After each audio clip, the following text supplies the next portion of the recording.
আমি আসলেই খুব খুশি যে আপনারা সবাই ট্রাফিক জ্যাম সত্ত্বেও এখানে আসতে পেরেছেন। আমি এমনকি হেঁটে আসার সময় ট্রাফিক জ্যামের সম্মুখীন হয়েছি। আমাকে গাড়িতে করে আসতে হয়নি তবুও, কিন্তু অনেক জ্যাম ছিল মাশাআল্লাহ। তারপরেও আপনারা আসতে পেরেছেন। আমি দোয়া করছি আমাদের সময়টা এখানে যেন বিজ্ঞতার সাথে ব্যবহৃত হয়। আমরা যদিও একটু দেরিতে শুরু করেছি, কিন্তু আমি আমার বক্তব্য সংক্ষিপ্ত করব না। আমি সম্ভবত 1 ঘন্টা বা 1.5 ঘন্টা আলোচনা করব। আজ রাতে যে বিষয়ে কথা বলতে চাই তার জন্য এতটুকু সময় যথেষ্ট হবে ইনশাআল্লাহ তাআলা। তো কে জানেন আজকের আলোচনার বিষয়? কারণ আমি জানি না। কেউ কি জানেন? ও, চূড়ান্ত মুজিজা। ও আচ্ছা, ইসলাম সম্পর্কে কিছু একটা। তো আজ রাতে আমি প্রথম যে বিষয়টা নিয়ে কথা বলতে চাই তা হলো একটা সমস্যা। সমস্যাটি হলো সাম্প্রতিক সময়ে অনেক মুসলিম অমুসলিমদের সাথে কোরআনের অলৌকিকতা নিয়ে অপ্রয়োজনীয় বিতর্কে জড়িয়ে পড়ে। এই বিষয়টা নিয়ে যে কোরআন একমাত্র আল্লাহর কাছ থেকে এসেছে, তারা এই মেসেজটা একজন অমুসলিমের কাছে পৌঁছে দিতে চায়। একজন অমুসলিমের সাথে প্রায় সর্বপ্রথম তারা এই বিষয়টা নিয়েই কথা বলে। দাঁড়াও, আমাকে ইসলাম নিয়ে কথা বলতে দাও। প্রথমে যেটা বলতে চাই, আমাদের কোরআন হলো অসাধারণ। এটাতে অসংখ্য অলৌকিক বিষয় বর্ণিত আছে, আমি তোমাকে তার প্রমাণ দিতে পারবো, ইত্যাদি ইত্যাদি। তখন এটা একটা প্রবল বিতর্কের রূপ নেয়। অনেক কারণে এই পদ্ধতিটি সমস্যাপূর্ণ। তার অন্যতম একটি হলো অন্য পক্ষের বক্তব্য মেনে নেওয়ার জন্য কেউ কখনো বিতর্কে লিপ্ত হয় না, অথবা অপরপক্ষ কি বলে তা উপলব্ধি করার জন্য কেউ বিতর্কে যায় না। সে যায় তার প্রতিপক্ষকে নাস্তানাবুদ করার জন্য। তাই যদি আপনি পরাজিত হন, আপনি চিন্তা করতে থাকবেন কিভাবে আমি আগামীকাল এসে আবার তাকে পরাজিত করতে পারবো, কিভাবে আমি তার যুক্তির প্রতি উত্তর দিতে পারবো, কিভাবে আমি দাঁত ভাঙা জবাব দিব। আপনি যুক্তিতে হেরে গিয়ে বলেন না যে আচ্ছা ঠিক আছে, আপনি যা বলেছেন আমি মেনে নিচ্ছি। না, এরকম হয় না। এই সময় মানুষের অন্তরে একটা গর্ব এসে দানা বাঁধে। এটা তার মন মানুষ দখল করে নেয়। বিতর্কে প্রতিপক্ষের বক্তব্য মেনে নিতে বাধা দেয়। বক্তব্য সত্য হোক বা মিথ্যা হোক তাতে কিছু যায় আসে না। তাই কারো সাথে ইসলামের এমন বিষয় নিয়ে বক্তব্য শুরু করা যা অবশেষে বিতর্কে রূপ নেবে, এটা সমস্যাপূর্ণ। কারো সাথে এভাবে আলোচনা শুরু করা প্রজ্ঞাপূর্ণ নয়। আর নিশ্চিতভাবে কোরআনও তার বক্তব্য এমন পন্থায় উপস্থাপন করেনি। কোরআনের কয়েক জায়গায় আল্লাহ কাফিরদের প্রতি চ্যালেঞ্জ ছুড়ে দিয়েছেন, আপনারা সবাই এটা জানেন।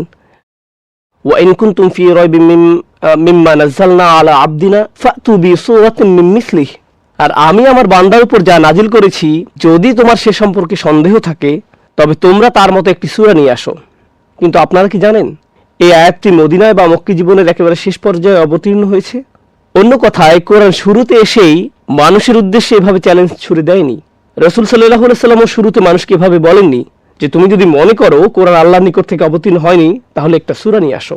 দাওয়া মানে এমন নয় যে লোকজন এভাবে ডেকে বলবে, এই যে পারলে আমাকে একটা সূরা এনে দেন তো দেখি।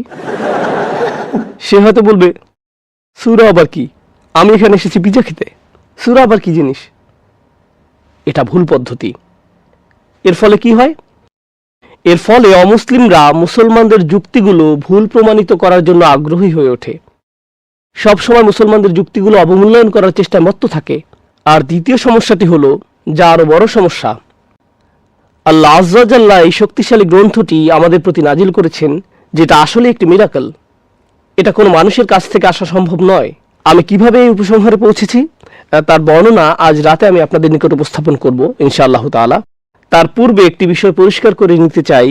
আমি কোরআনের যে বিষয়টাকে অলৌকিক মনে করি এবং কোরআন অধ্যয়ন করার সময় যে অবিশ্বাস্য বিষয়গুলো আমি পেয়েছি এবং উপলব্ধি করেছি যে এটা মানুষের ক্ষমতার বাইরে, এই উপলব্ধিগুলো একান্তই আমার নিজের। আমি কাউকে বলতে পারবো না যে এই কারণে কোরআন অলৌকিক, কারণ আমি শুধু আমার নিজের বুঝ নিয়ে কথা বলছি। আমি সর্বোচ্চ যা বলতে পারি তা হলো কোরআনের অমুক অমুক বিষয়গুলোতে আমি খুবই চমৎকৃত। এই কারণেই কোরআন আমার নিকট অসম্ভব সুন্দর। আপনি হয়তো এই সৌন্দর্য দেখতে পারেন, আবার নাও দেখতে পারেন। কারণ আমার উপলব্ধির কারণে কোরআন অলৌকিক নয়। কোরআনের অলৌকিকতা আমার উপলব্ধির মাঝে সীমাবদ্ধ নয়। আমি যা জানতে পেরেছি এবং আমি যা জানি না তার চেয়েও এটা অনেক অনেক বেশি শক্তিশালী। এটা আমার চেয়ে বড়।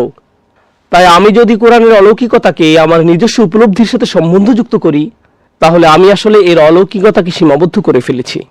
আর কোরআনের অলৌকিকতা অসীম। আমরা এটাকে সীমিত করতে পারি না।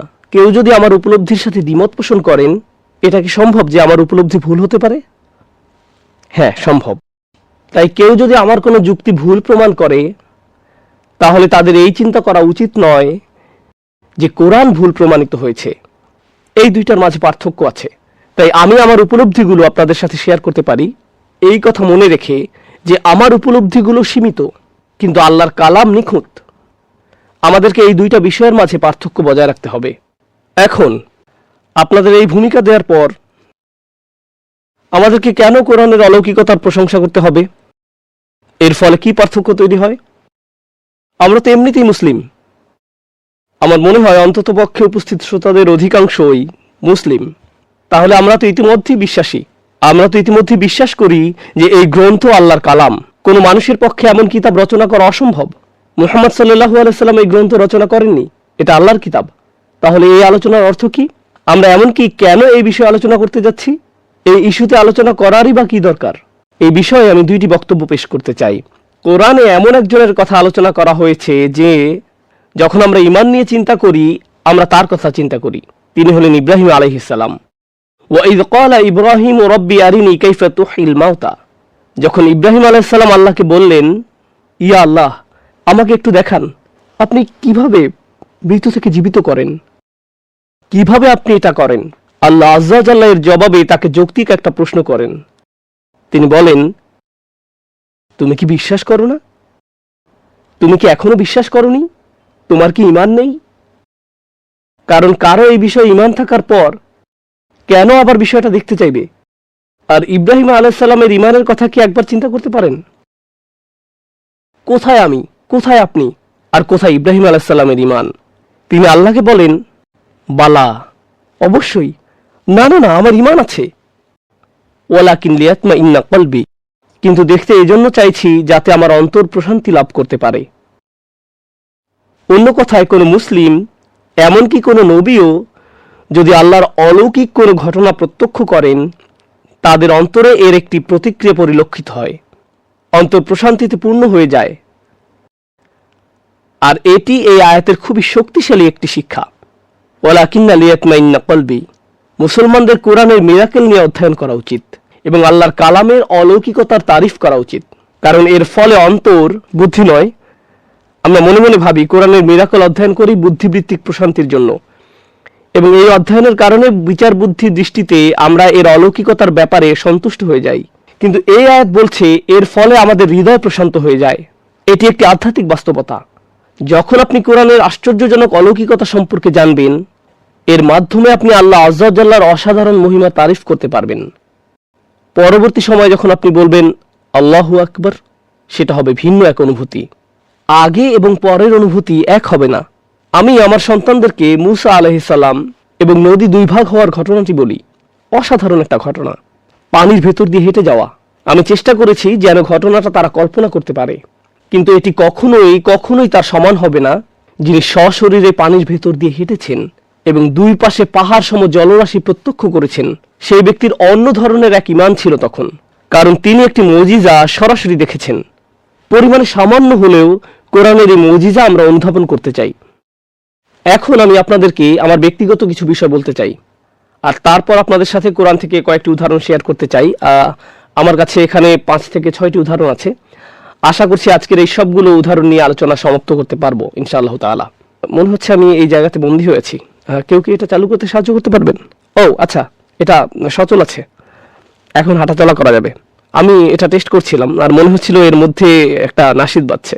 ব্যক্তিগতভাবে সর্বপ্রথম কোরআনের যে বিষয়টি আমার মধ্যে আগ্রহ তৈরি করে তা হলো কোরআনের মেসেজ, অর্থাৎ আল্লাহ আমাকে কি বলছেন, আল্লাহ আমার জন্য কি পথ নির্দেশ দিচ্ছেন।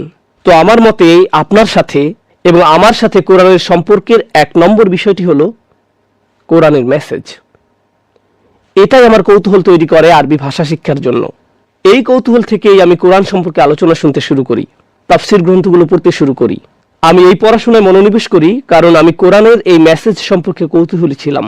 কিন্তু তারপর কয়েক বছর আগের কথা, সম্ভবত 2003-এ আমি আরবি ভাষায় একটি লেকচার সিরিজ পেলাম। তখনও আমার আরবি ভাষার জ্ঞান খুব একটা মজবুত না। আমি আরবি লেকচার শোনা শুরু করেছিলাম। তখন লেকচারগুলোর 30%-এর মতো বুঝতাম, কিন্তু তারপরেও লেকচার শোনা বাদ দিইনি। নিয়মিত শুনে যাচ্ছিলাম আর নোট করছিলাম। তো আমি আরবিতে তারেক সুয়াইদানের ইজাজুল কোরআন শুনছিলাম। এটা ছিল তার 16-17 ঘন্টার একটা সিরিজ কোরআনের মুজিজা নিয়ে। এই প্রথম আমি কোরআনের মুজিজা এই বিষয়বস্তুর সাথে এমন পরিচিত হই। আমি যখন শুনছিলাম, শুনে শুনে নোট করছিলাম, বুঝতে পারছিলাম প্রায় 30%, কিন্তু এমন কিছু শুনছিলাম যা এর আগে কখনো শুনিনি। আমার জীবনে এর আগে কখনোই এই বিষয়ে শুনিনি, কখনোই না। আমি অবাক হয়ে গেলাম এটা জেনে যে এই ধরনের একটা বিষয়বস্তুর অস্তিত্ব আছে। কারণ ততদিন পর্যন্ত একমাত্র জিনিস যেটা আমার মধ্যে আগ্রহ তৈরি করত তা হলো কোরআনের মেসেজ। এখন ভিন্ন আরেকটি বিষয় সামনে এসে গেল, কোরআনের মুজিজা। যে পরিভাষাটি ব্যবহৃত হয়েছে তা হলো ইজাজুল কোরআন। ইজাজুল কোরআন, আরবিতে ইজাজ শব্দটি এসেছে আজাজ থেকে। আরবিতে আজাজ অর্থ হাঁটুতে ভর করে থাকা, যার ফলে আপনি দাঁড়াতে পারেন না। যখন আরবিতে কেউ বলে আন আজিজ অর্থ আমি অক্ষম। তো ইজাজ অর্থ এমন কিছু যা অন্য কিছুকে অক্ষম করে দেয়। যেমন দুজন ব্যক্তি একে অপরের সাথে রেসলিং করছে, একজন অন্যজনকে পায়ের নিচে ধরে রেখেছে। যে ব্যক্তিটি দাঁড়িয়ে পায়ের নিচে চেপে ধরে আছে সে হচ্ছে মুজিজ। আর যে ব্যক্তি পায়ের নিচ থেকে উঠতে পারছে না সে হলো মুজাজ। আমি আপনাকে ইজাজের আরেকটি উদাহরণ দিচ্ছি। আপনি যখন রাস্তা পার হন, আশা করি আপনি সেই হতভাগ্য ব্যক্তি না, এমন সময় একটা ট্রাক ছুটে আসছে। সেই ব্যক্তিটি ট্রাকটিকে লক্ষ্য করেনি, 1 সেকেন্ড আগে চোখ পড়ল, ততক্ষণে ট্রাক আর মাত্র 1 ফুট দূরে। তখন আপনার চোখ বড় হয়ে যায়, আপনি বুঝতে পারেন যাওয়ার আর কোনো জায়গা নেই। সেই 1 সেকেন্ড, আপনার চ্যাপটা প্যানকেকে পরিণত হওয়ার আগের সেই 1 সেকেন্ড, আপনি বুঝতে পারেন এজাজ। আপনি ক্ষমতাহীন, আপনি সম্পূর্ণ অসহায়। এটাই এজাজ। ইসলামের ইতিহাসে এই বিষয়টি কোরআনের সেই শক্তিমাত্রাকে বুঝিয়েছে যা তার প্রতিপক্ষকে অসহায়, ক্ষমতাহীন করে দেয়। কোরআন এতটাই শক্তিশালী যে কেউ যখন তার বিরোধিতা করতে আসে, কেউ যখন তাকে আক্রমণ করতে আসে, কেউ যখন এর মতো অন্য কিছু নিয়ে আসতে চায়, সেই বিরোধী শক্তি সবসময় অসহায়, ক্ষমতাহীন হয়ে পড়ে। কোরআন তার শত্রুদেরকে ক্ষমতাহীন, অসহায় করে দেয়। এটাই হলো এজাজ। এজাজ আর মিরাকল এক নয়। ইংরেজিতে মিরাকল শব্দটি আর এজাজ এক বিষয় নয়। যেহেতু এটা বহুল প্রচলিত শব্দ, এজন্য ইংরেজিতে আলোচনার শিরোনামে মিরাকল শব্দটি ব্যবহার করেছি। কারণ যদি শিরোনাম এমন হতো যে কোরআনের শক্তিমাত্রা যা তার প্রতিপক্ষকে ক্ষমতাহীন, অসহায় করে দেয়, তাহলে শিরোনামটি অনেক লম্বা হতো আর পুরো পোস্টার জুড়ে শুধু শিরোনাম লিখতে হতো। এখন ব্যক্তিগতভাবে আমি এই বিষয়টি নিয়ে পড়াশোনা শুরু করলাম, নোট করা শুরু করলাম। আমার এখনো মনে আছে, আমি উদাহরণগুলো লিখতে লাগলাম।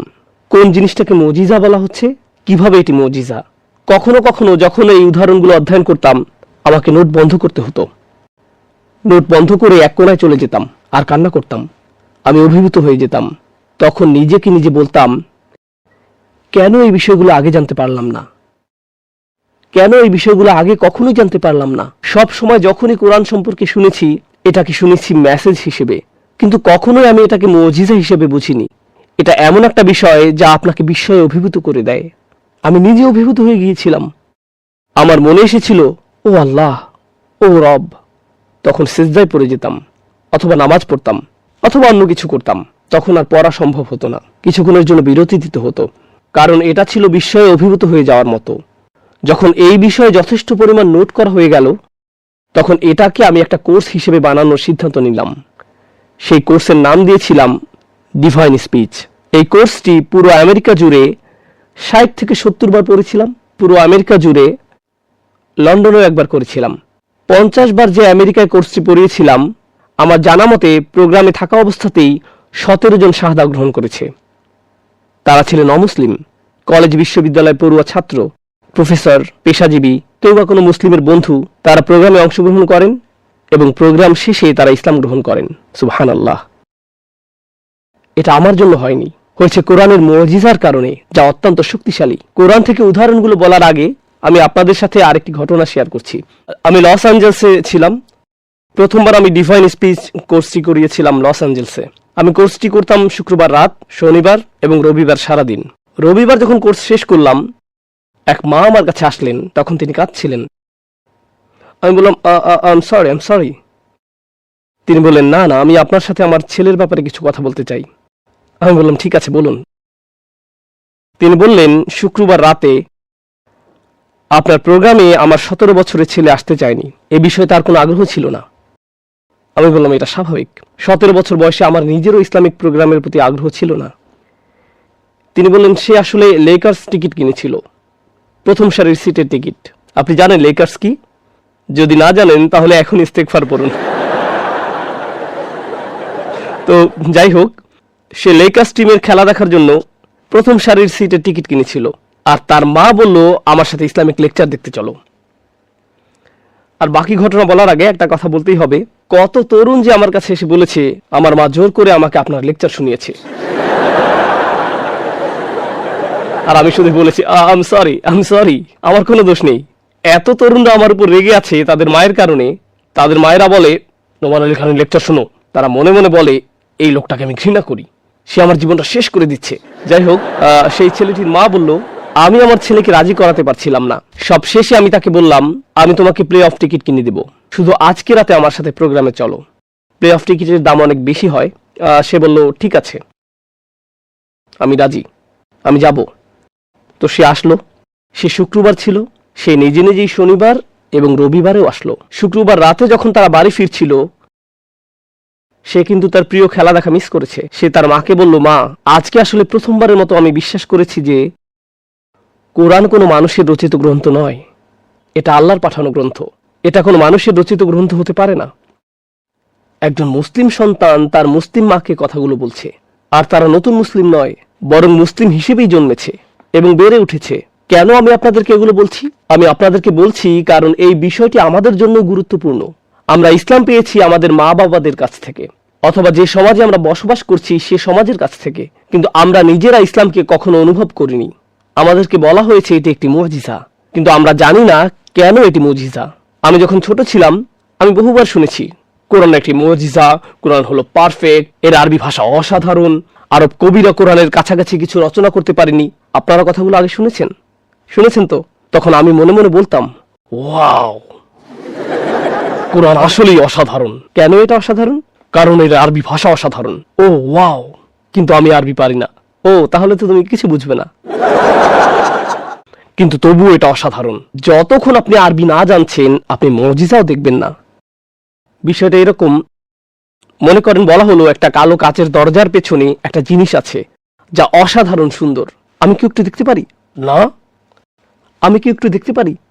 তুমি নিজের দিকে একবার তাকাও, যাও আগে আরবি শিখে এসো। এটাই আমাদের মনোভাব। কিন্তু এই মনোভাবের যে সমস্যা তা হলো, আপনি কি মনে করেন বেশিরভাগ মানুষ কোরআনের মুজিজা দেখার জন্য 5 বছর, 6 বছর, 7 বছর অথবা 6 মাস, 1 বছরের জন্য হলেও আরবি শিখবে? বেশিরভাগ মানুষ এরকম করবে না। আমাদেরকে কোরআনের এই মেসেজ মানুষের মাতৃভাষাতেই পৌঁছে দিতে হবে। আমাদেরকে এটা বলা বন্ধ করতে হবে যে যতক্ষণ তুমি আরবি না শিখছো, হ্যাঁ, তোমার পক্ষে এটা বোঝা সম্ভব না। তবে ব্যক্তিগতভাবে আমি বিশ্বাস করি এই গ্রন্থ থেকে আল্লাহর সত্যিকারের মুজিজার সন্ধান পেতে হলে আপনাকে আরবি ভাষায় কিছুটা জ্ঞান রাখতে হবে। এজন্য এটাকে আমার নিজের দায়িত্ব হিসেবে নিয়েছি যে যতটুকু সম্ভব আমি আমার নিজের ভাষায় এটাকে বোঝানোর চেষ্টা করব। 100% বোঝাতে না পারি, যদি 2%ও বোঝাতে পারি, এটা একেবারে না বোঝার চেয়ে ভালো। আসলে এটুকুই অনেক। এরপর আমি যত এই বিষয়ে অধ্যয়ন করেছি, অল্লাহি ততবারই আমার মনে হয়েছে মানুষের এই বিষয়টি জানা দরকার। এই গ্রন্থের সৌন্দর্য মানুষের অনুধাবন করা উচিত। ব্যক্তিগতভাবে আমি একজন ভাষার ছাত্র। আমার আকর্ষণের বিষয়বস্তু হলো ভাষাবিজ্ঞান, ব্যাকরণ, সাহিত্য, সাহিত্যিক বিশ্লেষণ। এজন্য আমি কোরআন অধ্যয়ন করি ভাষাবিজ্ঞানের দৃষ্টিকোণ থেকে। তো আজকে আমি আপনাদের সাথে ভাষাবিজ্ঞানের দৃষ্টিকোণ থেকে কোরআনের অনন্য অসাধারণ কিছু বিষয় আলোচনা করব।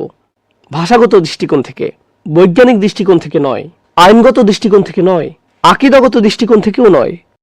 এই দৃষ্টিকোণগুলো ঠিক আছে, তবে তাদের আলাদা নিজস্ব ক্ষেত্র আছে। আজকে শুধু আপনাদের সাথে আলোচনা করতে চাই কিভাবে আল্লাহ কিছু বিষয় নিয়ে কথা বলেছেন।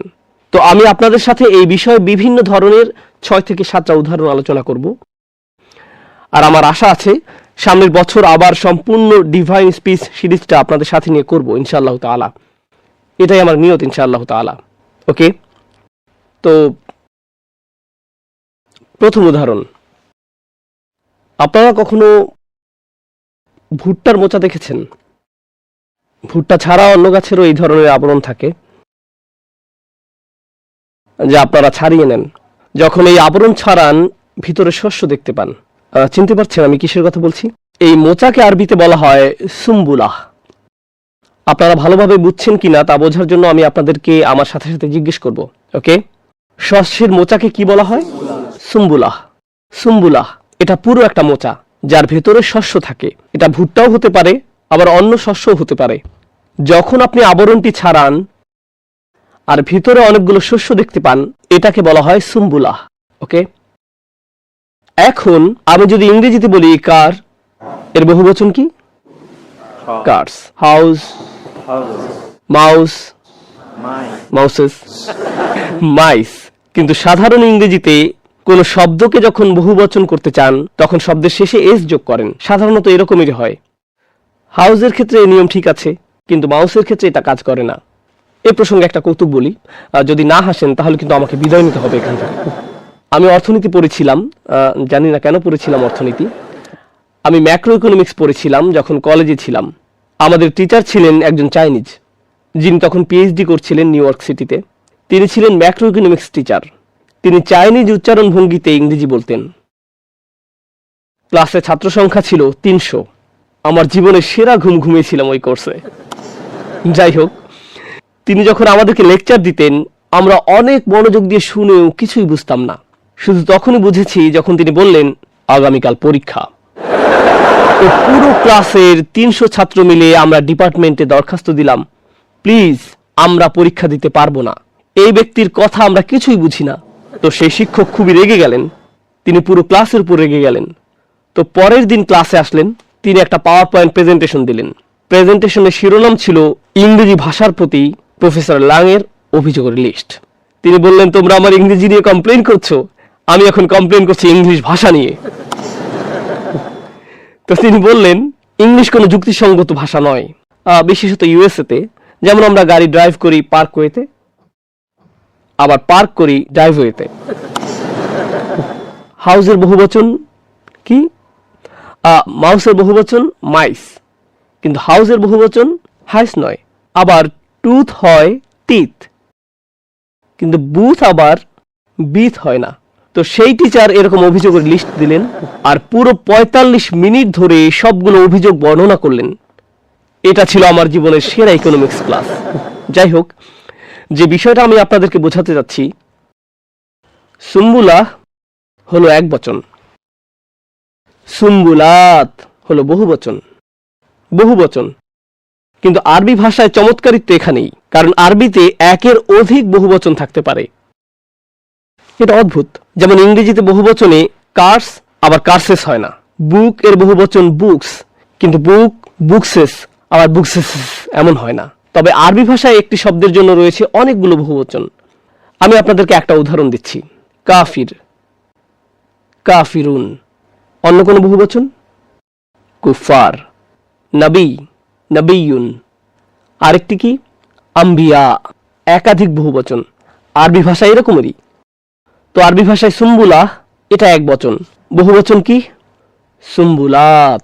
আরেকটি বহুবচন আছে সানাবিল, সানাবিল। এই ভোকাবুলারি গুলো আপনাদেরকে আমি শিখাচ্ছি কোনো নোট করা ছাড়া। আর আপনি যদি ভাইদের মধ্যে থেকে হন আপনি নোট করবেন না, এটাই স্বাভাবিক। যদি বোনদের মধ্যে হন সম্ভাবনা আছে যে আপনি কিছুটা হলেও নোট করছেন। তবে সুম্বুলাহ হলো এক বচন। এখন আমি দর্শকদের কাছে জানতে চাই এর বহুবচন কি? সুম্বুলাত। অন্য বহুবচনটি কি? সানাবিল। এখন আসছে আসল রহস্য। আরবি ভাষার এরকম একটা নিয়ম আছে, আমি মজা করছি না, সত্যি বলছি। আরবি ভাষার এরকম একটা নিয়ম আছে, কোন বস্তু এক বচন হতে পারে, বহুবচন হতে পারে, আবার সুপার বহুবচনও হতে পারে।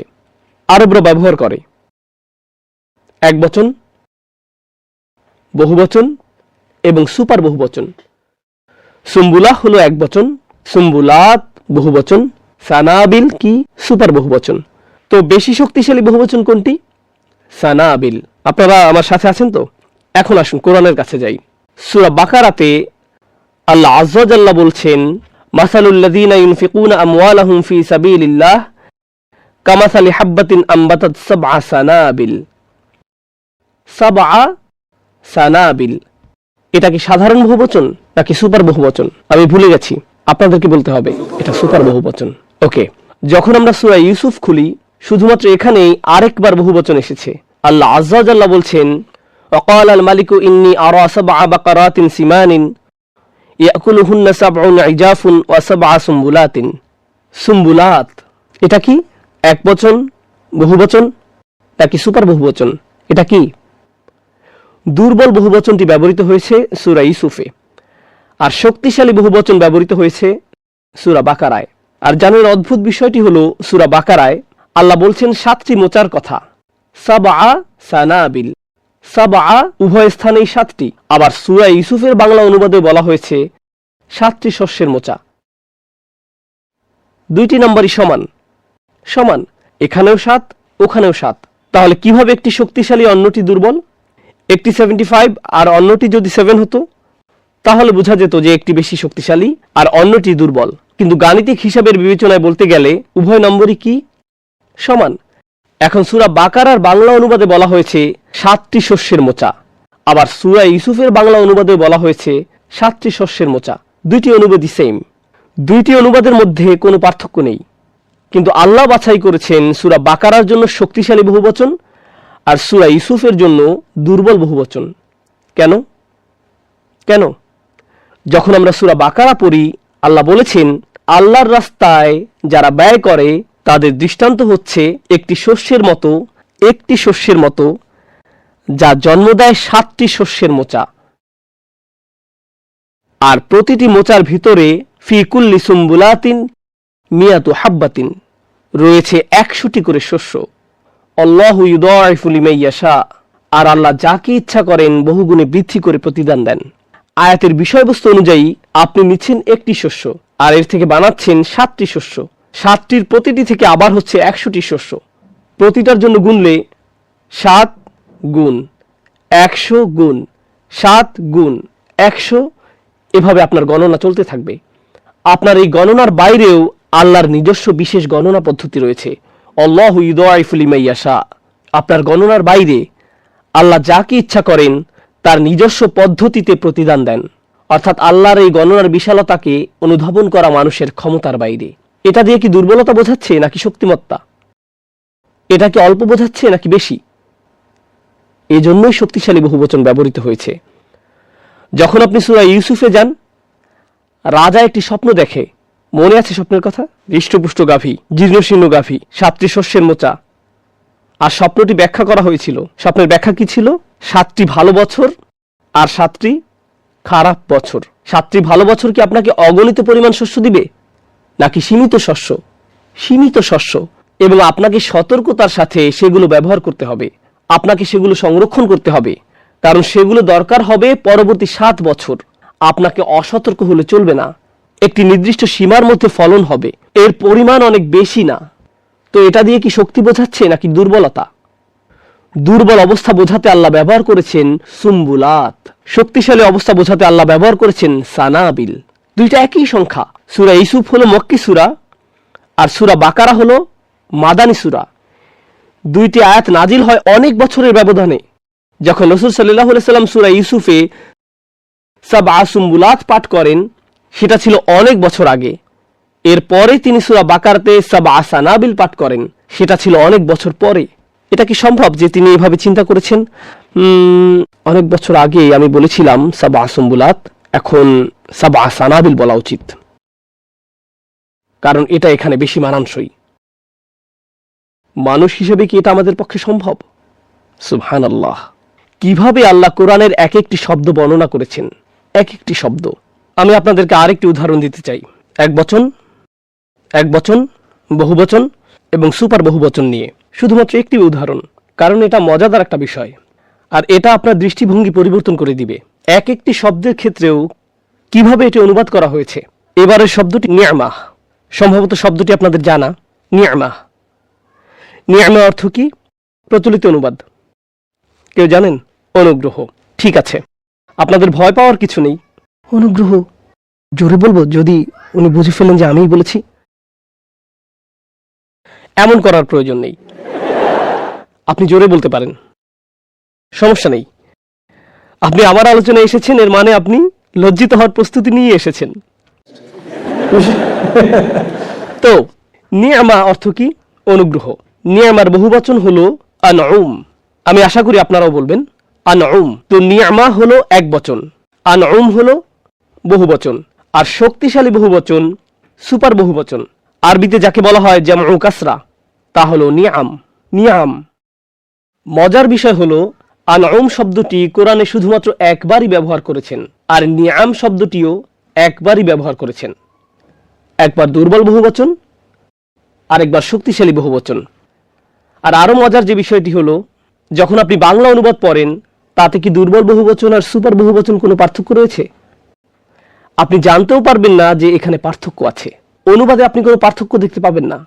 ওকে, আল্লাহ বলেছেন ইব্রাহিম আলাইহিস সালাম সম্পর্কে খুবই শক্তিশালী আয়াত। আল্লাহ ইব্রাহিম আলাইহিস সালামের বর্ণনা দিচ্ছেন শাকিরান লি আনউমিহি। বহুবচনটি শুনেছেন? শাকিরান লি আনউমিহি। এটা কি দুর্বল নাকি শক্তিশালী বহুবচন? ও, পরীক্ষা শুরু হয়ে গেছে। আল্লাহু আকবার। কি উত্তর দিবেন এখন? এটা দুর্বল বহুবচন। ভেরি গুড, আপনারা চমৎকার শ্রোতা। আলহামদুলিল্লাহ, দুজন উত্তর দিতে পেরেছেন, চমৎকার। আনউম হলো দুর্বল বহুবচন, আর এটি ব্যবহৃত হয়েছে ইব্রাহিম আলাইহিস সালামের জন্য। এটা এরকম যেন আল্লাহ বলছেন ইব্রাহিম ছিল কৃতজ্ঞ আল্লাহর কয়েকটি অনুগ্রহের প্রতি। কিন্তু এটা ভালো শোনাচ্ছে না, এটা অদ্ভুত শোনাচ্ছে। যখন আমরা ইব্রাহিম আলাইহিস সালামের কথা স্মরণ করি, আমরা মনে করি তিনি আল্লাহর প্রতি কৃতজ্ঞ ছিলেন অনেক অনুগ্রহের জন্য, কিন্তু আয়াত বলছে তিনি আল্লাহর প্রতি কৃতজ্ঞ ছিলেন কয়েকটি অনুগ্রহের জন্য। আল্লাহ যদি বলতে চাইতেন অনেক অনেক অনেক অনুগ্রহ, তিনি বলতে পারতেন শাকিরান লি নিআমিহি, কিন্তু তিনি তা বলেননি। তিনি বলেছেন শাকিরান লি আনউমিহি। এখানে অনেক শক্তিশালী শিক্ষা আছে, অনেক শক্তিশালী শিক্ষা। অন্য আয়াতে যাওয়ার আগেই বলা দরকার, যদি আপনি ইব্রাহিম আলাইহিস সালাম হন, আর আপনি যদি শুরু থেকে শেষ পর্যন্ত কৃতজ্ঞ থাকেন, আর আপনি এমন কৃতজ্ঞ যেরকম এই পৃথিবীতে খুব অল্প সংখ্যক মানুষের পক্ষেই হওয়া সম্ভব, আপনার জীবনের শেষ প্রান্তে যখন আপনি পিছনে ফিরে দেখেন আর আল্লাহকে ধন্যবাদ জানান তিনি আপনাকে যে অনুগ্রহগুলো করেছেন তার জন্য, আল্লাহর প্রকৃত অনুগ্রহের সংখ্যা এত বেশি যে তার তুলনায় আপনি শুধুমাত্র কিছু অনুগ্রহের কৃতজ্ঞতা আদায় করতে পারেন। আল্লাহর বেশিরভাগ অনুগ্রহের বিবেচনায় মানবজাতির সেই সামর্থ্য নেই যে সত্যিকার অর্থে আল্লাহকে কৃতজ্ঞতা জানাবে।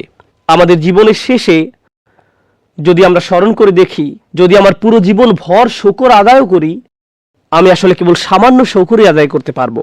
আল্লাহর প্রকৃত শকর আদায়ের ক্ষেত্রে এটা নিয়াম হবে না, বরং হবে আনউম। সত্যিকার অর্থে অধিকাংশ মানুষ আল্লাহর কেবল একটি নিয়ামতেরই প্রকৃত শকর আদায় করতে পারে না। ওয়া ইন তাউদ্দু নি'মাতাল্লাহি লা তুহসুহা, এক বচন ব্যবহৃত হয়েছে। যদি তোমরা চেষ্টা করো আল্লাহর একটি নিয়ামতের প্রকৃত মর্ম উপলব্ধি করতে, তোমরা তা পারবে না। আমরা আল্লাহর শুকর জানাই আমাদেরকে চোখ দেওয়ার জন্য, আমরা আল্লাহর শুকর জানাই আমাদেরকে পা দেওয়ার জন্য, পায়ের মধ্যে আঙ্গুল দেওয়ার জন্য, আমরা আল্লাহর শুকর জানাই জিহ্বা দেওয়ার জন্য। যখন আমরা এই জিনিসগুলোর জন্য আল্লাহর শুকর আদায় করি, আমরা আসলে এটাও জানি না যে এগুলো কি পরিমাণে আমাদেরকে হেল্প করে। আমরা প্রকৃতপক্ষে এটাও জানি না যে এগুলো না থাকলে কি পরিমাণ ক্ষতি হবে। আমাদের পক্ষে নিয়ামতকে সঠিকভাবে বোঝা সম্ভব না। আমরা শুধু আমাদের সীমিত অনুমানের উপর ভিত্তি করে শুকর আদায় করতে পারি, আমরা একটিও আদায় করতে পারি না। তাই এটা প্রশংসনীয় যে ইব্রাহিম আলাইহিস সালাম কয়েকটি নিয়ামতের শুকরিয়া আদায় করতে পেরেছেন। এটা ইব্রাহিম আলাইহিস সালামের শুকরিয়া আদায়ের সার্টিফিকেট। এই উদাহরণের পরবর্তী আয়াতে আল্লাহ বলছেন ওয়া আসবাগা আলাইকুম নি'মাহু যাহিরাতান ওয়া বাতিনা, তিনি তোমাদের উপর তার নিয়ামত রাজি অবারিত করেছেন। যে নিয়ামতগুলো তোমরা দেখতে পাও আর সেগুলো যা তোমরা দেখতে পাও না। যাহিরাতান ওয়া বাতিনা, আয়াতটি কি কম বোঝাচ্ছে না বেশি বোঝাচ্ছে? বেশি। তিনি ব্যবহার করেছেন সুপার বহুবচন, আর এই আয়াতগুলো একটি অপরটির পাশে না। কোরআনের মধ্যে বহু পৃষ্ঠা দূরে তাদের অবস্থান। কিভাবে মাথায় রাখা সম্ভব কোন জিনিসটা পারফেক্ট ভাবে কোথায় বসবে? এটাই আল্লাহ করেছেন কোরআনে। এটা হলো আমার প্রথম উদাহরণ। আমরা দ্রুত এগুচ্ছি। পরবর্তীটা আসলে আমার অনেক প্রিয়, সূরাতুস সফ। সূরাতুস সফ আল্লাহ বলেছেন মুসা আলাইহিস সালামকে নিয়ে, এরপর তিনি বলেছেন ঈসা আলাইহিস সালামকে নিয়ে। কোন জাতির কাছে মুসা আলাইহিস সালামকে প্রেরণ করা হয়েছিল? হ্যাঁ, বনি ইসরাইল। Very good. আপনারা কোনো কোনো বাচ্চার থেকে ভালো যাদেরকে আমি পড়াই। কখনো কখনো ভয়ঙ্কর সব উত্তরের সম্মুখীন হতে হয়। একটা সানডে স্কুলে পড়াতাম, বলতো রাসূল সাল্লাল্লাহু আলাইহি ওয়াসাল্লাম কোথায় জন্মগ্রহণ করেছিলেন? নিউ জার্সিতে। তোমাকে আরো শিখতে হবে। যাই হোক, মুসা আলাইহিস সালাম কোন জাতিকে দাওয়াত দিয়েছিলেন? বনে ইসরাইল। ওকে, ঈসা আলাইহিস সালাম আছেন পরের আয়াতে। কোন জাতির কাছে তিনি প্রেরিত হয়েছিলেন? বনে ইসরাইল। তারা উভয় প্রেরিত হয়েছিলেন বনে ইসরাইলের কাছে। যখন আল্লাহ মূসা আলাইহিস সালাম সম্পর্কে বলেন, ওয়া ইয ক্বালা মূসা লিকওমিহি, যখন মূসা তার জাতিকে বললেন, যখন মূসা আলাইহিস সালাম তার জাতিকে বললেন, তার জাতিকে বনে ইসরাইল। আর পরবর্তী আয়াতে আছে ওয়া ইয ক্বালা ঈসা ইবনু মারইয়াম ইয়া বানি ইসরাইল। প্রসঙ্গক্রমে মূসা আলাইহিস সালাম বলেছিলেন ইয়া কওমি, ইয়া কওমি। কেউ বলতে পারেন ইয়া কওমি অর্থ কি? ও আমার জাতি, ও আমার জাতি, লিমা তুযুনানি, তোমরা কেন আমাকে কষ্ট দিচ্ছ? কেমন ধরনের জাতি তোমরা? কিন্তু তোমরা আমারই জাতি, কেন তোমরা এমন করছো? কিন্তু ঈসা আলাইহিস সালাম যখন বলেছেন, তিনি বলেননি ইয়া কওমি, তিনি বলেছেন ইয়া বানি ইসরাইল। পরবর্তী আয়াতেই আশ্চর্যের বিষয় হলো তারা উভয়ই নবী, তারা উভয়ই একই জাতিকে উদ্দেশ্য করে বলেছেন। তাহলে কেন একজন বলছেন ইয়া কওমি আর অপরজন পরবর্তী আয়াতেই বলেছেন ইয়া বানি ইসরাইল? লক্ষ্য করুন, আরবদের ঐতিহ্য অনুযায়ী আপনি কোন জাতির অন্তর্ভুক্ত হতে হলে আপনার বাবাকেও সেই জাতির একজন হতে হবে। যদি আমার বাবা পাকিস্তানি হয় আর আমার মা বাংলাদেশি হয়, তাহলে আমার জাতি কোনটি? পাকিস্তানি। যদি আসলে আমার মাও পাকিস্তানি, এটা উদাহরণ দিলাম। ওকে, একইভাবে আমার সন্তানেরাও, আমার স্ত্রী হলো ইন্ডিয়ান, আমি পাকিস্তানি, আর ঘরের মধ্যে মতবিরোধ তৈরি হলো। এ কারণে আমরা সিদ্ধান্ত নিয়ে সন্তানদেরকে বাংলাদেশি বানিয়ে দিলাম, মতবিরোধ দূর করে ফেললাম। কিন্তু যাই হোক, কারণ আমি বাবা পাকিস্তানি, তাই তারাও হবে পাকিস্তানি। আর অনেক বিষয় মতবিরোধ করে। যাই হোক, প্রসঙ্গক্রমে যেহেতু বনি ইসরাইলের প্রসঙ্গ উঠল, একটা বিষয় বলে রাখি। কেউ কেউ হয়তো বলবেন আস্তাগফিরুল্লাহিল আযীম, লা হাওলা ওয়ালা কুওয়াতা ইল্লা বিল্লাহ। সম্প্রতি একজন রাবাইয়ের সাথে আমার বন্ধুত্ব হয়েছে। লা হাওলা ওয়ালা কুওয়াতা ইল্লা বিল্লাহিল আলিয়্যিল আযীম। আপনারা কেউ কেউ হয়তো এখন উঠে দাঁড়াবেন আর বলবেন, থু, আমি এখনই চলে যাচ্ছি। আসলে যা হয়েছিল, আমি ইব্রাহিম আলাইহিস সালামকে নিয়ে অমুসলিমদের সামনে একটা আলোচনা করেছিলাম ইসলামে ইব্রাহিম আলাইহিস সালামের মর্যাদা নিয়ে আলোচনাটা করেছিলাম। আর তখন একজন রাবাই, আসল রাবাই, একেবারে রাবাইয়ের মতোই রাবাই, বসেছিলেন প্রথম সারিতে। আর তিনি কাঁদছিলেন পুরোটা সময় ধরে। আলোচনার শেষে তিনি আসলেন আমার কাছে। আমরা কিছুক্ষণ আলোচনা করলাম এবং ভালো বন্ধু হয়ে গেলাম। আমরা কিছু সময় একসাথে কাটিয়েছিলাম, কিছু কিছু বিষয় আলোচনা করেছিলাম, একে অপরের সাথে মজার কিছু মতবিনিময় হয়েছিল। আমি তাকে বললাম, দেখুন, আমি আপনার সাথে কথা বলতে চাই মূসা এবং ইব্রাহিম আলাইহিস সালামের ব্যাপারে। এই কারণেই আমি আপনার বন্ধু হতে চাই। আমি আপনার সাথে কথা বলতে চাই মূসা এবং ইব্রাহিম আলাইহিস সালামের ব্যাপারে, কারণ আমার রব কোরআনে আপনার জাতির বিষয়ে অনেক আলোচনা করেছেন। ইয়া বানি ইসরাইল, ইয়া বানি ইসরাইল, ইয়া বানি ইসরাইল। এটা নিশ্চিত যে আপনাদের একটা ঐতিহ্য আছে, আর আল্লাহ আপনাদের বিষয়ে কথা বলেছেন সেই ঐতিহ্যের আলোকে। এজন্য আমি আপনার অবস্থান থেকে বিষয়টি বুঝতে চাই। আমি আপনার সম্পর্কে কথা বলতে চাই না, আমি আপনার কথাকে গ্রন্থ কি বলেছে সেই অনুযায়ী যাচাই করতে চাই না, বরং আপনার ব্যক্তিগত মতামত অনুযায়ী। আপনি মূসা আলাইহিস সালাম সম্পর্কে কি বিশ্বাস করেন? আপনি ইব্রাহিম আলাইহিস সালাম সম্পর্কে কি বিশ্বাস করেন? তো নবীদেরকে নিয়ে আমাদের চমৎকার মত বিনিময় হয়েছিল। আপনাদেরকে একটা বিষয় বলে রাখি, আমি এটা থেকে যা শিখেছি, আল্লাহর কসম, আমরা ওনাকে বলি ইব্রাহিম, তারা বলে ইব্রাহাম। যদিও একটি কেরাত অনুযায়ী আমরা ওনাকে ইব্রাহাম ডাকতে পারি, কিন্তু এর দ্বারা আমরা আসলে দুটি ভিন্ন মানুষ নিয়ে কথা বলছি। আমরা ইব্রাহিম আলাইহিস সালাম সম্পর্কে যা জানি, তাদের সে সম্পর্কে কোনো ধারণাই নেই। আমরা বলি মূসা, তারা ওনাকে বলে মুসে। কিন্তু আমরা কোরআনে যাকে মূসা আলাইহিস সালাম বলে চিনি, আল্লাহর কসম, যখন আপনি শুনবেন তারা কি বলে সেই সেম মানুষটির ব্যাপারে, আপনি বলবেন, তোমরা আমার মূসা আলাইহিস সালাম সম্পর্কে বলছো না, তোমরা অন্য কারোর ব্যাপারে বলছো। আমি জানি না এটা কাকে নিয়ে তোমরা কথা বলছো, এটা উনি না, তোমরা ভুল ঠিকানায় চলে গেছো। প্রায় সব বিষয়ে আমাদের মতের অমিল, প্রায় সব বিষয়েই। কিন্তু কেন আমি এই প্রসঙ্গ আনলাম? আমি সূরা সফ নিয়ে বলছিলাম। একজন নবী বলেছেন ইয়া কওমি, আরেকজন বলেছেন ইয়া বানি ইসরাইল। কেন আমি রাবাইয়ের প্রসঙ্গ আনলাম? কারণ রাবাইদের মতামত হলো, আপনি কোনো জাতির অন্তর্ভুক্ত হতে হলে আপনার মাকেও সেই জাতির হতে হবে। এটা তাদের মতামত, ইহুদি ধর্ম অনুযায়ী এটা তাদের মতামত। যদিও এর উৎপত্তি সমসাময়িক সময়ে, তো সেই রাবাই বলল, না, জাতিগত পরিচয় বাবার কাছ থেকে আসে না, আসে মার কাছ থেকে। আমি বললাম, ওকে রাবাই, আপনার সাথে একটু ফান করা যাক। মুসা আলাইহিস সালাম মিশর থেকে পালিয়ে এসেছিলেন। পালিয়ে তিনি মাদিয়ান নামক একটি জায়গায় গিয়েছিলেন। মাদিয়ান হলো আরব ভূমি, তাই না রাবাই? তিনি বললেন হ্যাঁ, অবশ্যই এটা আরব। ওকে, মাদিয়ানে তার এক লোকের সাথে সাক্ষাৎ হয়, আর সেই লোকটি মুসা আলাইহিস সালামের কাছে তার মেয়ে বিয়ে দেন। এজন্য মুসা আলাইহিস সালাম একজন আরব মহিলা বিয়ে করেন। আপনি ঠিক আছেন তো রাবাই? হ্যাঁ হ্যাঁ, মুসা বিয়ে করেছিলেন আরব মহিলাকে। ঠিক আছে, তাহলে আপনাদের মতামত অনুযায়ী মুসা আলাইহিস সালামের সন্তানেরা সব আরব?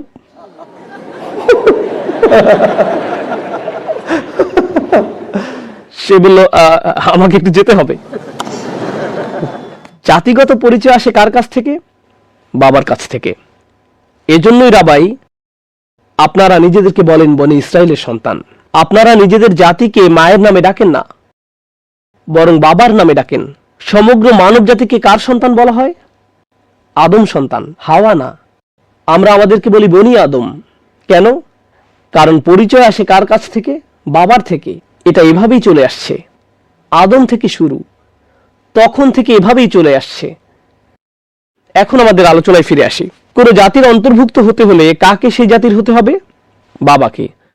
যখন মুসা আলাইহিস সালাম বলেন ইয়া কওমি, জানেন তিনি কি বলেছেন? তোমরা আমার জাতি, কারণ আমার বাবা তোমাদেরই একজন। কোরআনে ঈসা আলাইহিস সালাম একবারও বলেননি ইয়া কওমি, একবারও বলেননি ইয়া কওমি। তিনি সবসময় কি বলেছেন? ইয়া বনি ইসরাইল। তিনি ইয়া কওমি বলতে পারেন না, কারণ যদি তিনি বলেন ইয়া কওমি, তাহলে এটা বলা হয় যে আমার বাবা তোমাদের একজন। কিন্তু এক্ষেত্রে সমস্যা হলো তার কোনো বাবা ছিল না, এই জন্যই তিনি বলতে পারেন না ইয়া কওমি। তিনি শুধু বলতে পারেন ইয়া বনি ইসরাইল। ঈসা আলাইহিস সালামের পিতাবিহীন অলৌকিক জন্মকে বাইবেলের চেয়েও কোরআনে ভালোভাবে উপস্থাপন করা হয়েছে, ইয়া বনি ইসরাইল। এটাকে বলা যায় শব্দের যথাযথ ব্যবহার, যা মানুষের ক্ষমতার বাইরে। আল্লাহর আলাদা একটা সূরা নাজিল না করলেও চলতো, যার বিষয়বস্তু ঈসা আলাইহিস সালামের বাবা ছাড়া জন্মগ্রহণ। আর ঈসা আলাইহিস সালামকে নিয়ে ইয়া বনি ইসরাইল বলানোই যথেষ্ট ছিল, এটাই যথেষ্ট। পরিচয় আসে কার কাছ থেকে? বাবার থেকে। এজন্যই আমরা রাসূল সাল্লাল্লাহু আলাইহি সাল্লামের ক্ষেত্রে বলি মুহাম্মাদুন ইবনে আব্দুল্লাহ, মুহাম্মদ ইবনে আব্দুল্লাহ। ঠিক আছে? উদাহরণস্বরূপ আমরা বলি ওমর, ওমর ইবনুল খাত্তাব, খাত্তাব। কিন্তু আমরা বলি ঈসা ইবনু ও, আল্লাহ ব্যতিক্রম করেছেন, কারণ এই ক্ষেত্রে পুরুষ কোনো পরিচয় নেই, ওনার কোনো বাবা নেই। এজন্যই আপনাকে বলতে হবে কি? মারিয়াম। এছাড়া আর কোনো মানুষ নেই যেখানে তার নাম নিয়ে আপনি বলবেন ইবনু, এরপর বলবেন কোনো মহিলার নাম। একমাত্র ব্যতিক্রম ঈসা আলাইহিস সালাম, কারণ এটা আমাদের বিশ্বাসের অংশ যে ওনার কোনো বাবা নেই। এজন্যই আপনাকে বলতেই হবে ইবনু মারিয়াম। এর মাধ্যমে মরিয়ম সালামুন আলাইহাকে সম্মানিত করা হয়েছে, আর এর মাধ্যমে ঈসা আলাইহিস সালামের পিতাবিহীন অলৌকিক জন্মকে আবারও সত্যায়িত করা হয়েছে। বাইবেলের কোনো কোনো সংস্করণে প্রথম চ্যাপ্টারে থাকে ঈসা আলাইহিস সালামের বংশধারা এবং মরিয়ম আলাইহিস সালামের স্বামীর বর্ণনা। কোরআন ঈসা আলাইহিস সালাম এবং মারিয়াম আলাইহিস সালামকে এই ধরনের কলুষতা থেকে সম্পূর্ণভাবে পবিত্র করেছে। এটা হলো দ্বিতীয় উদাহরণ। তৃতীয় উদাহরণ। আলোচনা আস্তে আস্তে ভারী হচ্ছে, আমি এতক্ষণ হালকা রাখছিলাম, এখন আমরা ভারী আলোচনায় যাব। সূরা জুমআ। ইউসাব্বিহু লিল্লাহি মা ফিস সামাওয়াতি ওয়া মা ফিল আরদ আল মালিকিল কুদ্দুসিল আজিজিল হাকিম। আপনারা যারা নিয়মিত কোরআন পড়েন তারা জানেন অনেক আয়াতের শেষে আল্লাহ তার দুটি নাম উল্লেখ করেছেন, আল্লাহু গফুরুর রহিম, আজিজুন হাকিম, আজিজুন যুল ইন্তিকাম। এটা আপনারা জানেন তাই না? আল্লাহ দুইটি করে তার নাম উল্লেখ করেছেন অনেক অনেক আয়াতে। আমি আয়াতটি আবার তিলাওয়াত করব, আপনাদের বলতে হবে এটাতে কোন বৈশিষ্ট্যটা আলাদা। ইউসাব্বিহু লিল্লাহি মা ফিস সামাওয়াতি ওয়া মা ফিল আরদিল মালিক আল কুদ্দুস আল আজিজ আল হাকিম। কোন জিনিসটি আলাদা? চারটি নাম, চারটি নাম। আমি এই নামগুলো সাধারণ অর্থ বলবো যাতে আপনারা এই আয়াত সম্পর্কে কিছু বিষয় বুঝতে পারেন। আল মালিক অর্থ রাজা, আল কুদ্দুস অর্থ সম্পূর্ণরূপে পবিত্র, সম্পূর্ণরূপে পবিত্র। আপনি এটাও বলতে পারেন সকল পবিত্রতার উৎস, সকল পবিত্রতার উৎস। তো মালিক অর্থ কি? এবার আপনারা বলুন। রাজা। আল কুদ্দুস অর্থ কি? সকল পবিত্রতার উৎস। আল আজিজ অর্থ চূড়ান্ত কর্তৃত্বের অধিকারী। আল আজিজ অর্থ কর্তৃত্বের অধিকারী। আল হাকিমের অনেক অর্থ আছে, কিন্তু আমি শুধু আপনাদেরকে একটি বলছি। হাকিম অর্থ বিজ্ঞ। আসেন আবার শুরু করি। আরবিতে প্রথম নামটি কি ছিল? আল মালিক। এর অর্থ কি? রাজা। আল কুদ্দুস এর অর্থ কি? হ্যাঁ, সকল পবিত্রতার উৎস, সম্পূর্ণরূপে পবিত্র, নিখুঁতভাবে পবিত্র। আল আজিজ অর্থ কি? কর্তৃত্বের অধিকারী। আল হাকিম অর্থ কি? সবচেয়ে বিজ্ঞ। সূরা জুমার প্রথম আয়াতটি আল্লাহ সম্পর্কে, দ্বিতীয় আয়াতটি হলো রাসূলুল্লাহ সাল্লাল্লাহু আলাইহি সাল্লাম সম্পর্কে। হুয়াল্লাযী বাআসা ফিল উম্মিয়িনা রাসূলাম মিনহুম ইয়াতলু আলাইহিম আয়াতিহি ওয়া ইউযাক্কিহিম ওয়া ইউআল্লিমুহুমুল কিতাবা ওয়াল হিকমা ওয়া ইন কানু মিন ক্বাবলু লাফি যালালিম মুবিন। দ্বিতীয় আয়াতটি, যা আমি একটু পরে অনুবাদ করব, এটি হলো রাসূল সাল্লাল্লাহু আলাইহি সাল্লাম সম্পর্কে। এটি আমার একটি প্রিয় আয়াত, কারণ এই আয়াতটি হলো রাসূল সাল্লাল্লাহু আলাইহি সাল্লামের পুরো সিরার সারসংক্ষেপ। একটি আয়াতে পুরো সিরা। এই একটি আয়াতে আল্লাহ বলেছেন কিভাবে রাসূল সাল্লাল্লাহু আলাইহি সাল্লাম সমাজকে পরিবর্তন করেছিলেন, কি উপায়ে এটা করেছিলেন, কি কি পদক্ষেপ তিনি গ্রহণ করেছিলেন। আর আল্লাহ 4টি পদক্ষেপের কথা উল্লেখ করেছেন। কয়টি? 4টি পদক্ষেপ। আগে কোথায় আমরা 4 সংখ্যাটি শুনেছি? আল্লাহর কয়টি নামের উল্লেখ করা হয়েছে? 4টি। আমি আপনাকে চিন্তা করার মতো কয়েকটি বিষয় দিচ্ছি। মনে করুন আপনি বাস করেন 1000 বছর আগে, অথবা 2000 বছর আগে, অথবা 3000 বছর আগে। আপনি আপনার ব্র্যান্ড নিউ গাধায় ভ্রমণ করছেন, আর আপনি একটি নতুন রাজ্যে প্রবেশ করেছেন। কিভাবে আপনি জানবেন একটি রাজ্যে প্রবেশ করেছেন? কোন জিনিসটা আপনার চোখে পড়বে? পতাকা, নিশান, রাইট? দেখতে পাবেন সিপাহী যারা রাজার চিহ্ন বহন করছে। আপনি দেখতে পারেন প্রাসাদ। আপনি কিছু চিহ্ন দেখে বুঝতে পারবেন যে এটি একটি রাজ্য, অথবা এই এলাকার একজন রাজা আছে, রাইট? আপনি চিহ্ন দেখতে পাবেন। বুঝতে পেরেছেন? একজন রাজাকে চেনা যায় তার চিহ্ন দ্বারা। আপনি একজন রাজাকে চিনবেন না যদি তিনি মুকুট না পরে থাকেন। রাজা যদি টি শার্ট পরে থাকেন, আপনি জানতে পারবেন না যে তিনি একজন রাজা। তাকে লম্বা জামা আর মুকুট পরতে হবে। যদি কোনো রাজা অ্যাপার্টমেন্টে বসবাস করেন, সে রাজা না। সে ব্যক্তি নিজেকে যেই উপাধি দিক না কেন, তার একটা প্রাসাদ থাকতে হবে। এই চিহ্নগুলো মোটামুটি যথেষ্ট এটা বোঝার জন্য যে আপনি একজন রাজার সামনে আছেন। তো আমার প্রথম পয়েন্ট হলো, একজন রাজাকে চেনা যায় তার চিহ্ন দ্বারা। আল্লাহর প্রথম কোন নামটির উল্লেখ করেছেন? আল মালিক। এর অর্থ কি? আল্লাহ রাসূল সাল্লাল্লাহু আলাইহি সাল্লাম সম্পর্কে বলছেন যে তিনি 4টি জিনিস করেন। প্রথম বৈশিষ্ট্যটি ইয়াতলু আলাইহিম আয়াতিহি, তিনি মানুষকে পড়ে শোনান রাজার চিহ্নগুলো। কিভাবে একজন রাজা চেনা যায়? তার চিহ্ন দ্বারা। আর রাসূল মানুষকে বলেন তার চিহ্নগুলো। দেখো ওনার রাজত্ব, ওই পাহাড়টি দেখেছো? এটা ওনার রাজত্বের অন্তর্ভুক্ত। দেখেছো ওই সূর্য? এটা ওনার রাজত্বের অংশ। এভাবেই বুঝতে পারবে যে একজন রাজা আছেন। রাতের আকাশে যে তারা দেখতে পাও, তাও আল্লাহর রাজত্ব। তাকে তার চিহ্ন দেখেই চেনা যায়। দ্বিতীয় বৈশিষ্ট্য, আল্লাহর দ্বিতীয় নামটি কি ছিল জানো? আয়াতের মধ্যে আল কুদ্দুস নামটির অর্থ কি জানো? সকল পবিত্রতার। দ্বিতীয় যে জিনিসটি রাসূল সাল্লাল্লাহু আলাইহি সাল্লাম করেন, ওয়া ইউযাক্কিহিম, তিনি তাদেরকে পবিত্র করে। তিনি রাজার চিহ্নগুলো তাদের পড়ে শোনান এবং তিনি তাদেরকে পবিত্র করেন। আল্লাহর দ্বিতীয় নামটি কি ছিল? সকল পবিত্রতার উৎস। কানেকশনটি দেখতে পাচ্ছেন? তৃতীয় বৈশিষ্ট্যটি, এটি বলার আগে বলে নেই, আল্লাহ বলেছেন তিনি চূড়ান্ত কর্তৃত্বের অধিকারী। আইন আসে কোথা থেকে? আইন আসে কর্তৃত্ব থেকে। একটি ঘরে নিয়ম কানুন আসে বাবা মা থেকে। এটা সন্তানদের কাছ থেকে আসতে পারে না, কারণ বাবা মার কি আছে? কর্তৃত্ব। ক্লাসরুমে নিয়ম আসে শিক্ষকের কাছ থেকে, ছাত্রদের কাছ থেকে না, কারণ শিক্ষকের কি আছে? কর্তৃত্ব। একটি দেশে আইন আসে সরকারের পক্ষ থেকে। আইন আসে কোর্ট অথবা যারা আইন প্রণয়ন করেন তাদের কাছ থেকে। আইন সাধারণ মানুষের কাছ থেকে আসে না, কারণ এখানে কার কর্তৃত্ব? কোর্টের। বুঝতে পারছেন? আইন আসে কর্তৃত্বশীল কারো কাছ থেকে। বুঝতে পারছেন? আল্লাহ বলেন ওয়ায়ুআল্লিমুহুমুল কিতাব, তিনি তাদেরকে বই শিক্ষা দেন। আর আরবি সাহিত্যে বই বা কিতাব শব্দটি আইনের জন্য ব্যবহৃত হয়। তো এটা এরকম বলার মতো যে তিনি তাদেরকে আইন শিক্ষা দেন, আর আইন আসতে পারে শুধুমাত্র কর্তৃত্বশীল কারো কাছ থেকে। আল আজিজ হলেন একমাত্র সত্তা যিনি কিতাব দিতে পারেন। আপনি কিতাব পেতে পারেন না ইজ্জা ছাড়া, আপনি আইন পেতে পারেন না কর্তৃত্ব ছাড়া। প্রসঙ্গক্রমে ইংরেজি সাহিত্য যেমন আমেরিকান ইংলিশে বলা হয়ে থাকে যা জাজ threw the book at him. এর অর্থ এটা নয় যে বিচারক রেগে গেলেন আর একটা বই নিয়ে অভিযুক্তের মাথায় ছুঁড়ে মারলেন, যার আক্ষরিক অর্থ বিচারক তার দিকে বই ছুঁড়ে মারলেন। এর অর্থ বিচারক এই ব্যক্তির উপর পূর্ণ আইন প্রয়োগ করেছেন, তিনি বই ছুঁড়ে মারলেন। এর অর্থ এটাই। যখন ইংরেজিতে কেউ বলে I will do this by the book, এর অর্থ কি? আমি এটা করব আইন অনুযায়ী। বুঝতে পারছেন? বাই দ্য বুক অর্থ এটাই। বুঝতে পারছেন?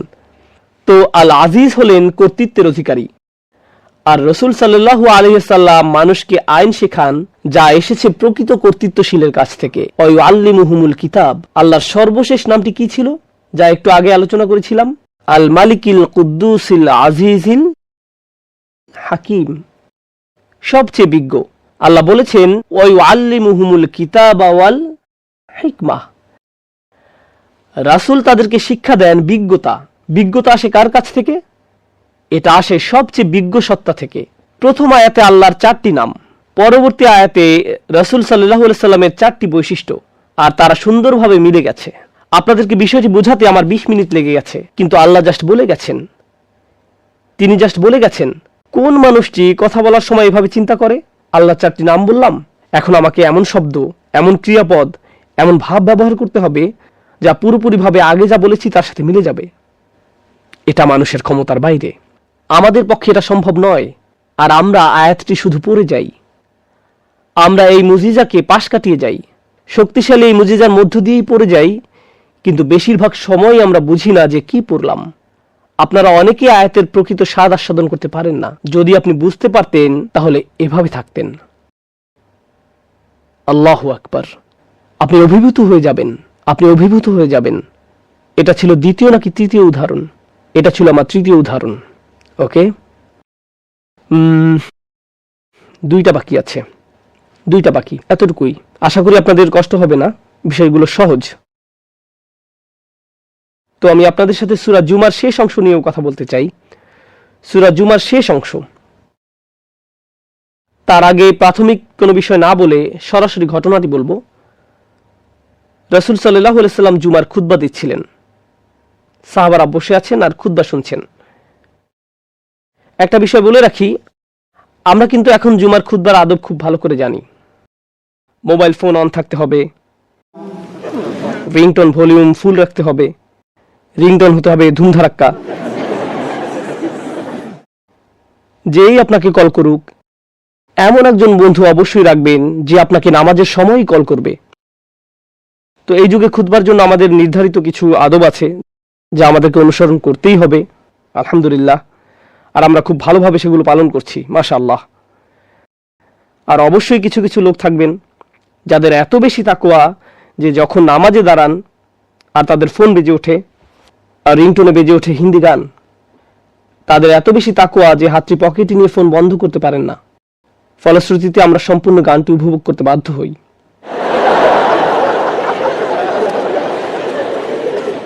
বিশেষভাবে এটা উপভোগ করা যায় জোহর এবং আসরের নামাজে, যখন কিরাত পড়া হয় আস্তে, তখন আমরা হিন্দি গানগুলো খুব খুশি ও সহকারে শুনতে পারি। সেরা। তো আমরা খুতবার আদব জানি, অথবা কমপক্ষে আমাদের জানা উচিত। আমরা অবশ্যই সবার শেষে যাওয়ার চেষ্টা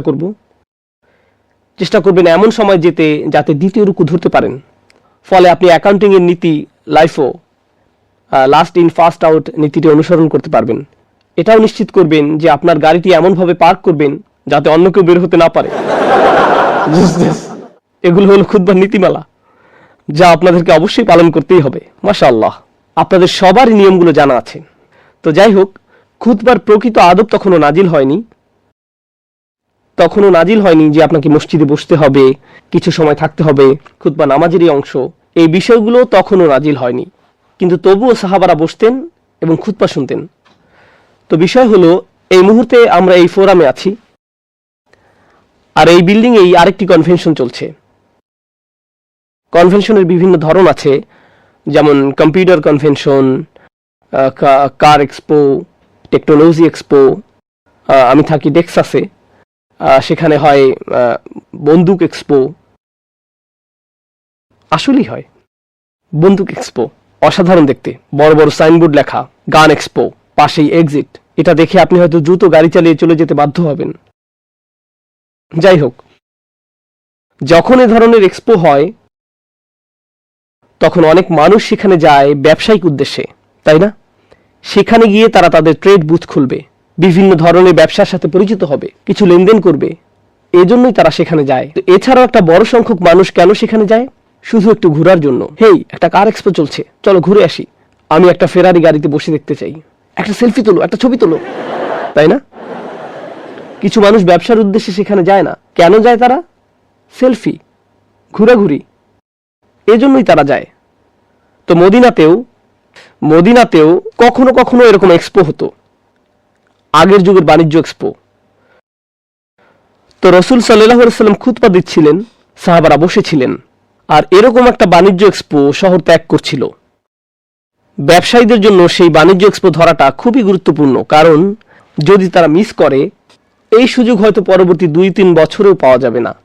ফলে তারা ব্যবসায়িকভাবে অনেক ক্ষতিগ্রস্ত হতে পারে। আর খুতবার মধ্যে এই কিছু ব্যবসায়ী বসেছিলেন। তো তারা চিন্তা করলেন, হাতে এখনো সময় আছে, এখনো নামাজ শুরু হয়নি, আমি যাই, গিয়ে দ্রুত কিছু কেনাকাটা করে আসি, কারণ এটা চলে যাচ্ছিল, এরপর দ্রুত ফিরে আসব। তো তারা খুতবা ছেড়ে সেখানে গেলেন। এখন তারা যখন গেলেন, তারা কি গেলেন ব্যবসার জন্য নাকি মজা করার জন্য? ব্যবসা।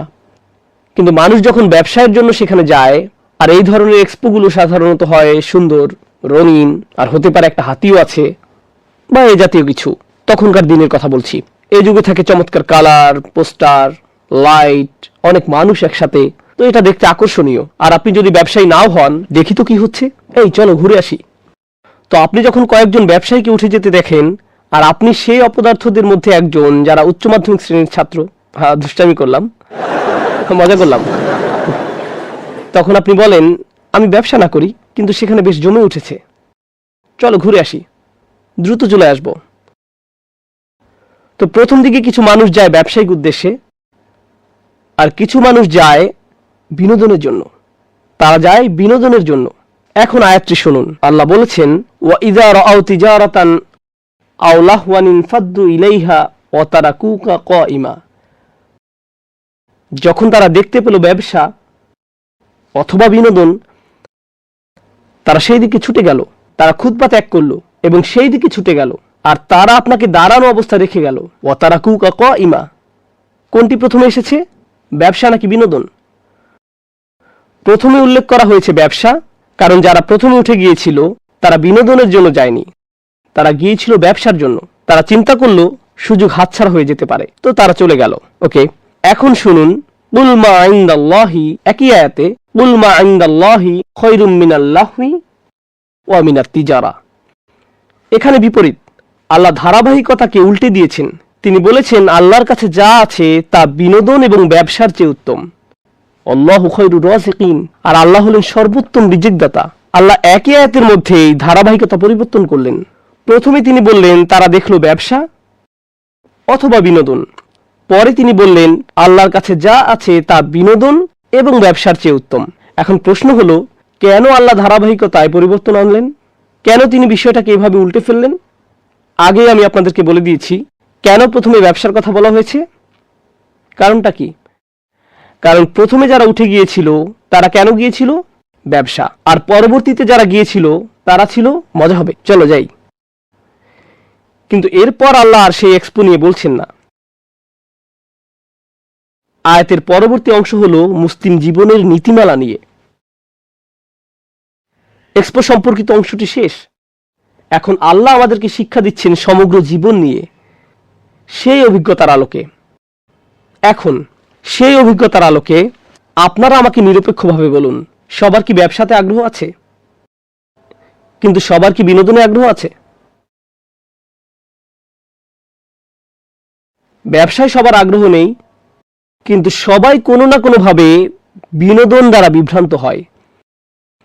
তো কোন বিষয়টি ব্যাপক সমস্যা? ও, তো আল্লাহ যখন মূল সমস্যার কথা বলছেন, যা আপনাকে আল্লাহ স্মরণ থেকে বিরত রাখবে, কোনটি তিনি প্রথমে উল্লেখ করেছেন? এইবার প্রথমে বিনোদন।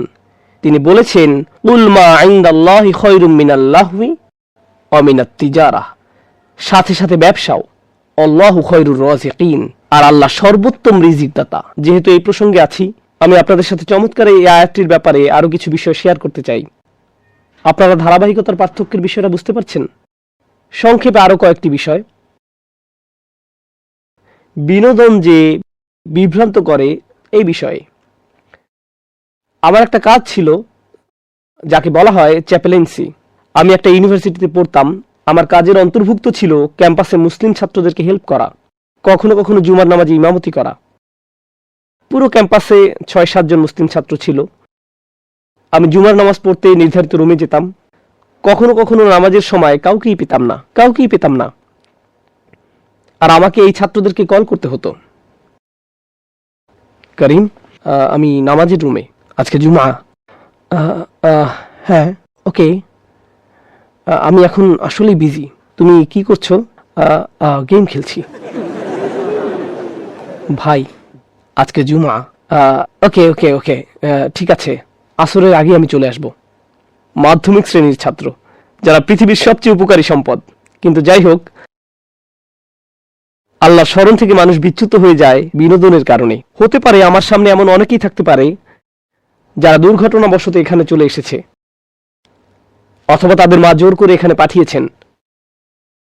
হতে পারে আপনি ঘরে বসে আছেন, আপনার আছে PS3, Xbox 360, অথবা অন্য কোনো ফিতনা ডিভাইস, এগুলো নিয়ে বসে আছেন, আর আপনি খেলছেন grand theft auto, Assassin's Creed, অথবা মডার্ন ওয়ারফেয়ার। আর আপনি দরজা বন্ধ করে দিয়েছেন, পর্দা টেনে দিয়েছেন, আর আপনি এরকম সূর্য উঠছে, সূর্য ডুবে যাচ্ছে, সাম্রাজ্যের উত্থান হচ্ছে, পতন হচ্ছে, সরকার বদলে যাচ্ছে, আর আপনি শুধু আপনি জানেনও না চারপাশে কি ঘটছে। এরকম অনেকেই আছে। এগুলোর কারণে তারা জীবন থেকে বিচ্যুত। কারণ আমাকে র্যাঙ্কিং 5-এ যেতে হবে। এই র্যাঙ্কিং একসময় আপনার জীবনে বিশাল কাজে আসবে, তাই না? যদি অনলাইন র্যাঙ্কিংয়ে আপনার নাম কিছুটা উপরে ওঠে। কিন্তু যাই হোক, আমি আপনাদেরকে ব্যবসা সম্পর্কে বলতে চাই। গত বছর আমার একজন ছাত্র ছিল যে খুবই সফল ব্যবসায়ী, আর সে ব্যবসার সাথে আছে সম্ভবত 15-20 বছর ধরে। আর সুবহানাল্লাহ, তার সবচেয়ে বড় কাস্টমারদের একজন হলো ইয়াহুদি, যার বাড়ি নিউ ইয়র্কে। মাথা কাস্টমার, সবচেয়ে বড় অর্ডারগুলো সে দেয়। আর 20 বছর ধরে সে তাকে কল দেয় প্রতি শুক্রবার। খুতবা শুরু হয় 1:15-তে, 1:14-তে সে কল দেয় প্রতি শুক্রবারে, আর তাকে বড় অর্ডার দেয় প্রতি শুক্রবারে। আর তাকে বলতে হয়, আমি এখন কথা বলতে পারবো না। ও কেন? আজকে শুক্রবার, এখন নামাজের সময়। ও, আমি খেয়াল করিনি। পরবর্তী সপ্তাহে একই ঘটনা, পরের সপ্তাহে একই ঘটনা। 20 বছর ধরে চলছে। যে বিষয়টার প্রতি আমি আপনাদের দৃষ্টি আকর্ষণ করতে চাই, ব্যবসার জন্য আল্লাহ যে শব্দটি ব্যবহার করেছেন, শব্দটি কি কার মনে আছে? তিজারাহ। কিন্তু আল্লাহ এই সূরাতে সবসময় ব্যবসার জন্য এই শব্দটি ব্যবহার করেননি। আল্লাহ বলেছেন, ইয়া আইয়ুহাল্লাযীনা আমানু ইযা নুদিয়া লিস-সালাতি মিন ইয়াউমিল জুমআতি ফাসআউ ইলা যিকরিল্লাহ ওয়া যারুত তিজারা, না ওয়াজারুল বাই'। তিনি এখানে ব্যবসার জন্য তিজারা শব্দটি ব্যবহার করেননি, তিনি ব্যবহার করেছেন বাই'। বাইউন শব্দের অর্থ আসলে ব্যবসা না, বাইউন অর্থ বিক্রি। এখানে কতজনের নিজের ব্যবসা আছে? মাত্র 2 জন ব্যবসায়ী। আস্তাগফিরুল্লাহিল আযীম। আপনারা কি করেন? আপনারা সবাই করেন কি এখানে? ওকে, যাই হোক, ব্যবসা বাণিজ্য কিছু করেন, প্রয়োজনে কলা বিক্রি করেন, কিছু একটা করেন, ব্যবসা বাণিজ্য করেন। যাই হোক, যখন আপনি ব্যবসা করেন, এর মধ্যে অনেক কাজ থাকে। অ্যাকাউন্টিং, স্যালারি তৈরি কষ্টকর যখন বেতন পরিশোধের সময় হয়। Account payable, current bill, maintenance, security, schedule তৈরি করা, হিউম্যান রিসোর্স ম্যানেজমেন্ট, নিয়োগ প্রদান, ছাঁটাইকরণ, এই জাতীয় বিভিন্ন ধরনের কাজ। আপনাকে সব ধরনের বিষয় খেয়াল রাখতে হয়। পণ্যের মজুদ সংক্রান্ত বিষয়, কি পরিমাণ কিনতে হবে, কি পরিমাণ হাতে আছে, কি বিক্রি হয়েছে, রিফান্ড কত ছিল, কি কি ফেরত এসেছে, কাঁচামালের পরিমাণ কত, ইত্যাদি ইত্যাদি। আর অবশ্যই কষ্টকর বিষয়গুলোর একটি হলো, আপনি যদি ব্যবসার মালিক হন আর আপনার কর্মচারীদের বেতন যখন দেন বৃহস্পতিবার অথবা শুক্রবার, আমেরিকাতে শুক্রবারে আমাদের ছুটি থাকে না, তো আপনার যদি শুক্রবারে বেতন দেওয়ার কথা থাকে তাহলে আগে ভাগে জুমায় চলে যাওয়াই ভালো। আমার জন্য এখন গিয়ে আল্লাহকে স্মরণ করাই উত্তম, কারণ চেকে সাইন করাটা অনেক বেশি যন্ত্রণাদায়ক। কিন্তু জুমার জন্য দোকান প্রায় বন্ধ করে দিয়েছেন। তখন একজন কাস্টমার চলে এলো। কোনো কাস্টমার ছোট ঝুড়ি তুলে নেয়, আবার কোনো কাস্টমার বড় শপিং কার্ট নিয়ে ঢুকে, কোনো কাস্টমার কার্টের মধ্যে পণ্য নিতে থাকে, আরো নেয়। খুতবা শুরু হয় একটা 15-তে, আর এখন একটা 10, আর আপনি এরকম ওকে ওকে ওকে ওকে এখনই নিয়ে আসবে, আর সে নিতেই থাকে। যদি এটা চেক লেখার সময় হতো, অথবা ট্যাক্স ফর্ম পূরণ করা, অথবা কারেন্ট বিল পরিশোধের সময় হতো, আপনি এটা রেখে দিতেন আর সাথে সাথে নামাজে যেতেন। কিন্তু যদি রসাল একজন কাস্টমার চলে আসে আর শপিং কার্ট ভরতে থাকে, এ অবস্থায় চলে আসাটা কি সহজ? ব্যবসা ছেড়ে আসাটা সহজ হতেও পারে, কিন্তু জানেন কি ছেড়ে আসা কঠিন? বিক্রয়। কারণ বিক্রয়ের জন্যই অন্য সবকিছু। ব্যবসায় অন্য সকল যন্ত্রণা আপনি সহ্য করেন শুধুমাত্র একটি জিনিসের জন্য, সেটা কি? বিক্রয়। তো যখন বিক্রয় চলে আসে তখন বলেন সামান্য একটু দেরি হবে, নামাজ ধরতে পারবো, দ্বিতীয় রাকাত পেয়ে যাব, এই বিক্রিটা শেষ করে নেই, গুরুত্বপূর্ণ একটা কাস্টমার, আল্লাহ বলেছেন বিক্রয় বন্ধ করো। কিন্তু আমি কিভাবে টাকা কামাবো? আল্লাহু খায়রুর রাযিকিন, আল্লাহ রিজিক দিবেন, আপনি না। আল্লাহ সেই বিক্রয়টি দিয়ে আপনাকে পরীক্ষা করেছেন, আল্লাহ সেই রসালো কাস্টমার দিয়ে আপনাকে পরীক্ষা করেছেন। তখন আপনি বলবেন সরি, এখন নামাজের সময়, আমাকে যেতে হবে, এখন দোকান বন্ধ। শিওর কিনতে পারবো না, আমার কাছে নগদ টাকা আছে, এই যে দেখেন নগদ। না, আমি দুঃখিত, আমাকে দোকান বন্ধ করতে হবে, এখন নামাজের সময়, আমাকে যেতে হবে। আল্লাহ আপনার জন্য এরকম পরীক্ষা পাঠাবেন। আল্লাহ এরকম রিজিক পাঠিয়েছিলেন বনী ইসরাঈলদের জন্য। যখন তাদের ইবাদতে ব্যস্ত থাকার কথা ছিল, মাছগুলো পানির উপরে লাফালাফি করত, তারা উপরে এসে তাদেরকে চোখ মেরে আবার পানিতে চলে যেত, তাই না? এসো এসো, তারা এরকম করত। এভাবেই আল্লাহ পরীক্ষা করেন। আল্লাহু খায়রুর রাযিকিন। শেষ যে বিষয়টা আজকে রাতে আপনাদের সাথে শেয়ার করতে চাই ইনশাআল্লাহ তাআলা, আজ আমার খুব পছন্দের একটা উদাহরণ আলোচনা করব। আপনাদের হাত উঁচু করাটা খুব জরুরি না, তবে আপনারা যদি করেন তাহলে আমার খুব ভালো লাগবে। কে কে আয়াতুল কুরসি জানেন? আয়াতুল কুরসি। গত বিকেলে যে উদাহরণটি আলোচনা করতে চেয়েছিলাম সেটা ছিল আয়াতুল কুরসি। চলুন আমরা একসাথে তেলাওয়াত করি। আউযু বিল্লাহি মিনাশ শাইতানির রাজীম। আল্লাহু লা ইলাহা ইল্লা হুয়াল হাইয়ুল কাইয়্যুম লা তাখুযুহু সিনাতুন ওয়ালা নাওম লাহু মা ফিস সামাওয়াতি ওয়া মা ফিল আরদ মান যাল্লাযী ইয়াশফা'ু 'ইনদাহু ইল্লা বিইযনিহি ইয়া'লামু মা বাইনা আইদিহিম ওয়া মা খালফাহুম ওয়া লা ইউহীতুনা বিশাইইন মিন 'ইলমিহি ইল্লা বিমা শা'a ওয়াসি'a কুরসিয়্যুহুস সামাওয়াতি ওয়াল আরদ ওয়া হুয়াল আলিয়্যুল আযীম। আয়াতুল কুরসিতে সর্বমোট 9টি বাক্য।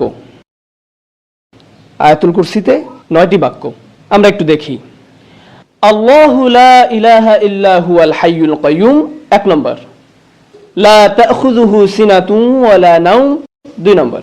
লাহু মা ফিস সামাওয়াতি ওয়া মা ফিল আরদ 3 নম্বর। 4 নম্বর বাক্য। মান যাল্লাযী ইয়াশফা'ু 'ইনদাহু ইল্লা বিইযনিহি 4 নম্বর। ইয়া'লামু মা বাইনা আইদিহিম ওয়া মা খালফাহুম 5 নম্বর। এরপর ওয়ালা ইউহীতুনা বিশাইইন মিন ইলমিহি ইল্লা বিমা শা'a 6 নম্বর। এরপর ওয়াসি'a কুরসিয়্যুহুস সামাওয়াতি ওয়াল আরদ 7 নম্বর। ওয়ালা ইয়াউদুহু হিফযুহুমা 8 নম্বর। ওয়া হুয়াল আলিয়্যুল আযীম 9 নম্বর। 9টি বাক্য। প্রথম বাক্য আল্লাহু লা ইলাহা ইল্লা হুয়াল হাইয়ুল কাইয়্যুম, একটা চমৎকার বাক্য যেটি শেষ হয়েছে আল্লাহর দুটি নাম দিয়ে। কি সে দুটি? আল হাইয়্যু, আল কাইয়্যুম, চিরঞ্জীব এবং সবকিছুর উৎস। পৃথিবীর সবকিছু সৃষ্টি করেছেন এবং নিয়ন্ত্রণ করছেন তিনি। বিস্ময়কর হলো শেষ বাক্য। লক্ষ্য করুন প্রথম বাক্য, এখানে এমন কিছু আছে যা কিনা শেষ বাক্যেও আছে, আর তা হলো ওয়াহুয়াল আলিয়ুল আযীম। প্রথম বাক্যে আল্লাহর কয়টি নাম রয়েছে? প্রথম বাক্যেও আল্লাহর দুইটি নাম রয়েছে এবং শেষ বাক্যেও আল্লাহর দুইটি নাম রয়েছে। আচ্ছা, দ্বিতীয় বাক্যটি কি? দ্বিতীয় বাক্যে যাওয়ার আগে সিকিউরিটি গার্ড নিয়ে একটু কথা বলি। সিকিউরিটি গার্ডের চাকরিটা খুব কঠিন। ব্রিটিশ সিকিউরিটি গার্ড দেখেছেন, অদ্ভুত টুপি পরা, মাথায় রসের হাড়ির মতো, খুব কঠিন। এই দায়িত্ব যদি আপনাদেরকে দেয়া হয়, পেশায় যদি আপনি একজন সিকিউরিটি গার্ড হন, আপনার সামনে একটা সিসিটিভি আছে, তাকিয়ে থাকতে হয় ঘন্টার পর ঘন্টা, একই দৃশ্য, নড়াচড়া নেই, দেখছেন তো দেখছেনই, 12 ঘন্টা 8 ঘন্টা। এটা কি খুব মজার কাজ? আপনি যদি কিছু পাহারা দেন তাহলে কি ঘটবে? আপনি ক্লান্ত হয়ে পড়বেন, আপনার ঘুম আসবে। যেমন সিনেমা হলের গার্ডদের কথা ধরুন। আপনারা তো ধার্মিক, আপনারা অবশ্য সিনেমা দেখেন না, যদি অনেকে দেখে। সিনেমা হলে যখন সিনেমা চলে, ভিতরে হয়তো কোনো মারপিটের দৃশ্য চলছে, বাইরে একজন সিকিউরিটি গার্ড আছেন, ভিতরে লোকেরা উপভোগ করছে, কিন্তু গার্ড ঝিমোচ্ছেন। হঠাৎ করে তিনি লাফ দিয়ে ওঠেন। এটা খুব সাধারণ দৃশ্য, সিনেমা হলের গার্ডরা তাদের ঝিমুনি আসে। আল্লাহ তাআলা বলছেন তার নিজের সম্পর্কে, লা তাখুযুহু সিনাতুন ওয়ালা নাওম। তন্দ্রা, তন্দ্রা কখন আসে? যখন আপনি ক্লান্ত, আস্তে আস্তে আপনার চোখ বুজে আসে, আপনি ঘুমাচ্ছেন না কিন্তু আপনার ঘুম পাচ্ছে। ওই যে ওনার মতো, আমি মজা করলাম, জাস্ট মজা। এই তন্দ্রা বা ঝিমুনি কি বলে? সিনা। তন্দ্রা বা ঝিমুনির পরে কি আসে? নাওম। প্রথমে আসে সিনা। সিনা হলো, ধরুন জুমার দিন আমরা মসজিদে যাই, খতিব সাহেব শুরু করেন ইন্নাল হামদুলিল্লাহ নাহমাদুহু ওয়া নুসাল্লি, এটা হলো সিনা, ঠিক আছে? এরপর যখন তিনি বলেন আইয়ুহাল ইখওয়াতুল কিরাম, এটাই হলো নাওম, এটাই হলো নাওম। এই হলো মূল পার্থক্য সিনা এবং নাওমের মধ্যে, তন্দ্রা এবং ঘুমের মধ্যে। এই হলো দ্বিতীয় বাক্য, যেখানে বলা হচ্ছে তন্দ্রা আর ঘুম আল্লাহকে স্পর্শ করে না। মানুষ ক্লান্ত হয়, তাই তার তন্দ্রা আসে এবং এক সময় সে ঘুমিয়েও পড়ে। আবার অনেক সময় আমরা বলি না না না, আমি ঘুমাইনি, এমনি একটু চোখ বন্ধ করে রেখেছি, এখনই উঠে পড়ব, কিন্তু দেখতে দেখতে ঘুম, একদমই খবর নেই। ওকে, এই হলো ব্যাপার। সিনা বা তন্দ্রা নিয়ে আমার খুব ভালোই অভিজ্ঞতা আছে, কারণ পেশায় আমি একজন শিক্ষক। সুতরাং আপনিও যদি শিক্ষকতা করেন তাহলে আপনার ঘুম বিদ্যা বা ঘুম বিজ্ঞানের উপরে মোটামুটি একটা পিএইচডি হয়ে যাবে, কারণ সামনে থেকে আপনি সব ছাত্রের চেহারা দেখতে পান। মেটাল ডিটেক্টর দিয়ে মানুষের শরীর চেক করতে দেখেছেন নিশ্চয়ই, সেভাবে ছাত্রদের ব্রেনও আপনি চেক করতে পারবেন। ক্লাসের ফাঁকে ফাঁকে মাঝে মাঝে মাথাটা একটু উপর নিচ করে নিলেন।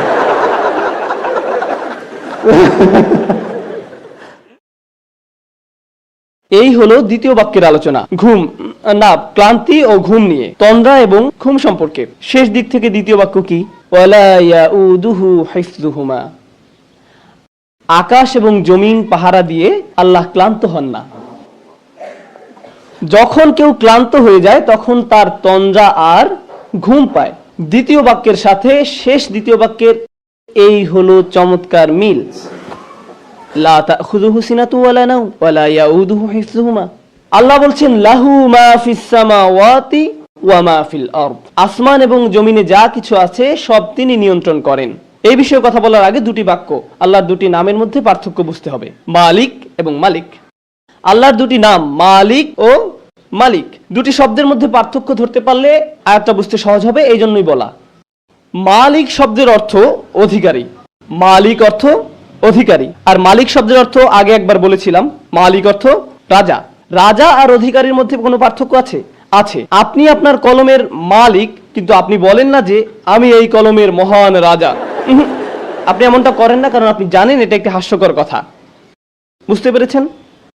মালিক হয় ছোট জিনিসের, আপনি হতে পারেন গাড়ির মালিক, কম্পিউটারের মালিক, মোবাইলের মালিক, কিন্তু আপনি এর রাজা নন। রাজত্ব শব্দ ব্যবহার হয় বড় কিছু বোঝাতে। এখানে আরেকটা সমস্যা, মালিকানা, মালিকানা ব্যবহার হয় সম্পত্তির ক্ষেত্রে, এর ব্যবহার সম্পত্তির ক্ষেত্রে, কিন্তু রাজত্ব এমন নয়। আপনারা জানেন রাজা একখণ্ড জমি বা একটা গাছের উপর রাজা নন, তিনি একটি ভূখণ্ডের বসবাসকারী মানুষের রাজা। রাজত্ব একটা দেশের মানুষকে নিয়ন্ত্রণ করার জন্য, আর মালিকানা ব্যবহৃত হয় সম্পদের জন্য। দুইটা ভিন্ন জিনিস। এখন আল্লাহ বলছেন লাহু মা ফিস সামাওয়াতি ওয়া মা ফিল আরদ, আকাশ জমিনে যা কিছু আছে সবকিছুর মালিক তিনি। এখানে কিসের কথা বলা হয়েছে? মালিকানার কথা। এই বাক্যটা মালিকানা সম্পর্কিত, আর মালিকানা হয় ছোট জিনিসের, তার মানে প্রত্যেকটা ক্ষুদ্র জিনিসের মালিক আল্লাহ। ওকে, শেষ দিকে 3 নম্বর বাক্যটি কি কারো মনে আছে? ওয়াসিআ কুরসিয়ুহুস সামাওয়াতি ওয়াল আরদ, তার রাজত্ব কর্তৃত্ব আসমান জমিনের সব জায়গায়। যেখানে আল্লাহ বলছেন তার রাজত্ব সম্পর্কে, তার কর্তৃত্ব সম্পর্কে, একদিক থেকে আল্লাহ সবকিছুর মালিক, আবার সবকিছুর রাজা, সবকিছুই তার নিয়ন্ত্রণে। মানুষ হয়তো শুধু কিছুর মালিক কিন্তু রাজা নয়, আবার হয়তো রাজা কিন্তু সকল কিছুর মালিক নয়। যেমন এখনো অনেক দেশে রাজতন্ত্র বা রাজা এই ব্যাপারগুলো আছে। ধরুন আপনি একটি দ্বীপের রাজা, তার মানে কি আপনি দ্বীপের সবকিছুর মালিক? না, বরং আল্লাহ সবকিছুর মালিক এবং সবকিছুর রাজা। এটাই হলো বিষয়। কোনো ব্যক্তি যদি কোনোভাবে সব সম্পত্তির মালিক হয়েও যায়, তবে সে কি রাজা? এটা কি সম্ভব? সে হয়তো সম্পত্তির মালিক কিন্তু রাজা আরেকজন আছেন। আপনি হয়তো সব সম্পত্তির মালিক কিন্তু আপনার উপর রাজত্ব করছেন আরেকজন, অথবা আপনার রাজত্ব আছে কিন্তু সব সম্পত্তির মালিক আপনি নন। কিন্তু আল্লাহর দুটোই আছে, আল্লাহ একই সাথে মালিক এবং মালিক। আল্লাহ তার মালিকানার কথা বলছেন এভাবে, লাহু মা ফিস সামাওয়াতি ওয়া মা ফিল আরদ, তৃতীয় বাক্য। আর তার রাজত্বের কথা বলছেন ওয়াসিআ কুরসিয়ুহুস সামাওয়াতি ওয়াল আরদ। আচ্ছা, এবার চতুর্থ বাক্য কি? পিছন থেকে পড়ে আসি। আল্লাহু লা ইলাহা ইল্লা হুয়াল হাইয়ুল কাইয়্যুম লা তাখুযুহু সিনাতুন ওয়া লা নাওম লাহু মা ফিস সামাওয়াতি ওয়া মা ফিল আরদ। এরপর মান যাল্লাযী ইয়াশফাউ ইনদাহু ইল্লা বিইযনিহি, আল্লাহ বলছেন কে আছে তার কাছে তার অনুমতি ছাড়া শাফায়াত করবে। লক্ষ্য করুন, শাফা কি? শাফা শব্দের সহজ অর্থ হলো মধ্যস্থতা। আরো সহজ করে বললে শাফা মানে কারো মাধ্যমে যোগাযোগ করা। আরো সহজ করে বললে শাফা মানে কারো মাধ্যমে সুপারিশ করা। শাফা মানে আপনি চাকরি হারাতে বসেছেন, কিন্তু আপনার চাচা বা মামা ম্যানেজার, তিনি বললেন না না না না না, সে থাক, সে ভালো, তাকে রাখা যায়, সে ভালো। এটাই হলো শাফা। কিয়ামতের দিন যখন আমরা চরম বিপদগ্রস্ত থাকবো, তখন কেউ একজন এসে বলবে না না না না, সে থাক, সে আমার সাথে, তার জন্য সহজ করুন। আমরা চাইবো যেন আল্লাহ আমাদের জন্য রাসূল সাল্লাল্লাহু আলাইহি সাল্লামের শাফায়াত কবুল করেন, কিন্তু আল্লাহ বলছেন সেদিন তোমার জন্য সুপারিশ করতে কেউ আসবে না। তোমার চাচা, তোমার ভাই, তোমার বাবা, তোমার মা, অফিসের বস, কেউ না।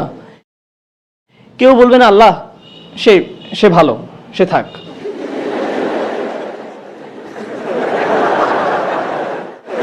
কেউ আসবে না, কেউ না। এখন তো এমন করার সুযোগ আছে যে তুমি আমার লোক, এই নাও ভিআইপি পাস, তুমি চলে যাও। না না না না না, সেদিন এই সুযোগ থাকবে না, কোনো ভিআইপি টিকিট থাকবে না। একমাত্র ব্যতিক্রম হলো যদি আল্লাহ কাউকে অনুমতি দেন। সুতরাং এই বাক্যে বলা হচ্ছে কারো কোনো ক্ষমতা নেই সুপারিশ করার, যতক্ষণ না আল্লাহ তাকে অনুমতি দেন। কেউই সুপারিশ করতে পারবে না, কিন্তু একটু ব্যতিক্রম আছে। সেই ব্যতিক্রমটাই হচ্ছে গুরুত্বপূর্ণ। সেই ব্যতিক্রমটা হলো কি? যদি আল্লাহ অনুমতি দেন। বুঝা গেল? আচ্ছা, ওয়ালা ইউহিতুনা বিশাইইম মিন ইলমিহি, তারা কিছুই জানে না, তারা তার জ্ঞানের পরিধির কিছুই জানে না, ইল্লা ছাড়া, বিমা শা। চতুর্থ এবং ষষ্ঠ বাক্য দুটোই হলো আল্লাহর ঘোষণা এবং ব্যতিক্রম হিসাবে তার দেয়া সুযোগ সম্পর্কে। তার ঘোষণা হলো কারো সুপারিশ করার ক্ষমতা নেই, কিন্তু ব্যতিক্রম হলো যাকে আল্লাহ অনুমতি দেন। তাদের কোনো জ্ঞান নেই, কিন্তু ব্যতিক্রম হলো যাকে তিনি জ্ঞান দিতে চান সে। অন্যথায় তারা কিছুই জানে না। ওয়ালা ইউহিতুনা বিশাইইম মিন ইলমিহি ইল্লা বিমা শা। চতুর্থ আর ষষ্ঠ বাক্যের এই হলো চমৎকার মিল। প্রথম আর নবম বাক্য, দ্বিতীয় আর অষ্টম, তৃতীয় আর সপ্তম, চতুর্থ আর ষষ্ঠ। কি বাকি আছে? মধ্যের বাক্য। তিনি বলছেন ইয়ালামু মা বাইনা আইদিহিম ওয়া মা খালফাহুম, তিনি বলছেন তিনি মানুষের সামনে এবং পেছনে যা আছে সব জানেন। তিনি জানেন আয়াতের পেছনে যা ছিল এবং সামনে যা আছে। তিনি আয়াতের মাঝখানে এই বাক্যটা দিলেন আর বলছেন সামনে পেছনে যা আছে আমি জানি। কে এভাবে বলতে পারেন? কে পারেন? সুবহানাল্লাহ। এভাবেই আল্লাহ তার কথা বলেন, এভাবেই আল্লাহ তার বক্তব্য তুলে ধরেছেন। কেন আমরা বুঝতে পারি না? সমস্যাটা কোথায়? কারণ আমরা কোরআনকে একটা সাধারণ বইয়ের মতো পড়ে যাই, আমরা একটা সাধারণ লেখার মতো পড়ে যাই। আমরা গণনা করি 1 2 3 4 5 6 7 8 9। সাহাবায়ে কেরামরা কি এমনটা করেছেন? নাকি রাসূল সাল্লাল্লাহু আলাইহি ওয়াসাল্লাম তাদেরকে বলেছেন লক্ষ্য করো বাক্য নম্বর 1, বাক্য নম্বর 9, 2 নম্বর আর 8 নম্বর, 3 নম্বর আর 7 নম্বর? না, কারণ তিনি শুধু কোরআন বলে গেছেন, বক্তব্যের মতো তিনি শুধু কোরআন বলে গেছেন। আজ আমরা এটা দেখতে পাই যখন সাহাবায়ে কেরামরা এটা লিখে গেছেন। কোরআন সকল বক্তব্যের চেয়ে সম্পূর্ণ নির্ভুল, এমনকি এটা বক্তব্য হওয়া সত্ত্বেও। আর কখন ভুল হওয়ার সম্ভাবনা বেশি থাকে? কিছু লিখলে না বললে। একবার কিছু লিখে ফেললে আর সেটা ফেরানোর উপায় নেই। যেমন ইউটিউবে একবার কিছু আপ করে ফেললে যা হয় আর কি। ধরুন যদি আপনি কাউকে একটা খারাপ মেইল লিখলেন, এরপর পাঠানোর আগে ভাবলেন এটা পাঠানো ঠিক হবে কিনা, এরপর ঈদ মুবারক লিখে পাঠিয়ে দিলেন। একবার সেন্ড করে দিলে আর ফেরাতে পারবেন না। পাঠিয়ে দিলেন তো দিলেনই, এরপর আর পাল্টানোরও সুযোগ নেই বা ফেরানোরও কোনো সুযোগ নেই। আল্লাহ সুবহানাহু ওয়া তাআলা কোরআনকে লিখিত অবস্থায় নাজিল করেননি, তিনি এটা বক্তব্য আকারে নাজিল করেছেন। এটা বক্তব্য আকারে নাজিল করেছেন। আপনারা জানেন আমি ভাষাবিদদের সাথে কথা বলেছিলাম, অমুসলিম ভাষাবিদ। তারা এটা বিশ্বাস করতে অস্বীকার করেছে যে কোরআন বক্তব্য। তারা অস্বীকার করেছে, বলেছে অবশ্যই এটা লিখিত। আমি বললাম হ্যাঁ এটা লিখিত, তবে পৃথিবীতে না, এটা লাউহে মাহফুজে লিখিত আছে। কিন্তু রাসূলুল্লাহ সাল্লাল্লাহু আলাইহি সাল্লামের উপর নাজিল হয়েছে বক্তব্য আকারে। যে এটা শুনবে সে বিশ্বাস করতে বাধ্য যে এটা মানুষের বক্তব্য হতে পারে না। এমন একটা জিনিস যার জন্য প্রয়োজন গভীর চিন্তা শক্তি। আর আমি আশা করি আপনারা যতটুকু সম্ভব ভালো করে খেয়াল করবেন। একটা কনসেপ্ট আপনাদের সাথে শেয়ার করতে চাই, আর যদি ভালো মনে হয় আরও একটা উদাহরণ শেয়ার করতে পারি। আমার একটি প্রিয় উদাহরণ, কনসেপ্টটা আপনাদের সাথে শেয়ার করছি। ধরুন আমি একটা আর্টিকেল নিলাম তাকওয়ার উপর, অথবা ইমানের উপর, অথবা হাদিসের উপর, অথবা ইসলামের যে কোনো বিষয়ের উপর, আর মাইক নিয়ে আর্টিকেলটি পড়া শুরু করলাম। মুসলিম বিশ্বে কখনো কখনো লিখিত খুতবা দেয়া যায়। ইমাম দাঁড়িয়ে সেই লিখিত খুতবাটি পাঠ করেন। যদি আপনি ইমামকে নাও দেখতে পারেন, কারণ আপনি সেই অসাম মুসলিমদের একজন যারা সবার শেষে আসে এবং বাইরে জুতার পাশে বসে, রাইট? আর যদি ইমামকে না দেখতে পান, আপনি কি বুঝতে পারবেন যে ইমাম বক্তব্য দিচ্ছেন নাকি পাঠ করছেন? আপনি বুঝতে পারবেন ওনার টোন থেকে, আপনি বুঝতে পারবেন, কারণ কথাগুলো স্বাভাবিক শোনাচ্ছে না। কারণ লিখিত ভাষা খুবই ফর্মাল হয়, বাক্যগুলো লম্বা হয়। আমি যে এখন আপনাদের সাথে কথা বলছি, এই পর্যন্ত আমি অগণিত ব্যাকরণগত ভুল করেছি। আমি একই কথা বারবার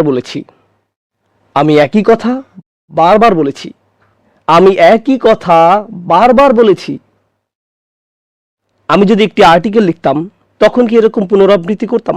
না। কেউ যদি আমার লেকচারকে লিপিবদ্ধ করে, সম্ভবত তিনি এই পুনরাবৃত্তিগুলোকে বাদ দিবেন। আর আমি এরকম বলি, আহা, বুঝতে পারছেন? হ্যাঁ, হ্যাঁ, কিন্তু আমি এগুলো লিখতে যাব না। এরকম দেখা যায় না? যেমন হ একার, হে হে হে। লিখিত আকারে এরকম দেখা যায় না। আমি বলতে চাচ্ছি, আপনি কি কথা বলছেন নাকি পড়ছেন তা বিশেষত যারা আপনার পরিচিত তারা বলতে পারবে। যদি আপনার সন্তান একটি কবিতা মুখস্থ করে যা আপনি আগে কখনো শোনেননি, সে মুখস্থ করে এসে আপনার সামনে কবিতাটি আবৃত্তি করতে লাগলো, আপনি কি বুঝতে পারবেন যে কবিতাটি আপনার সন্তান রচনা করেননি? আপনি বুঝবেন, কোথা থেকে এটা পেয়েছো? না না না, আমি নিজেই এটা বানিয়েছি। না, এটা তুমি বানাওনি, বলো এটা কোথায় পেয়েছো? আপনি বুঝতে পেরেছেন এটা তার কথা নয়। লিখিত ভাষা আর মৌখিক ভাষার মধ্যে পার্থক্য স্পষ্ট। লিখিত ভাষা অনেক বেশি নিখুঁত হয়, এত বেশি নিখুঁত হয় যে তার স্বাভাবিক মনে হয় না। স্বাভাবিকভাবে মানুষ এভাবে কথা বলতে পারে না। মানুষ কথা বলতে গিয়ে সংকোচ প্রকাশ করে, হঠাৎ থেমে যায়। রাসূল সাল্লাল্লাহু আলাইহি সাল্লাম তার জাতির মাঝে 40 বছর ছিলেন।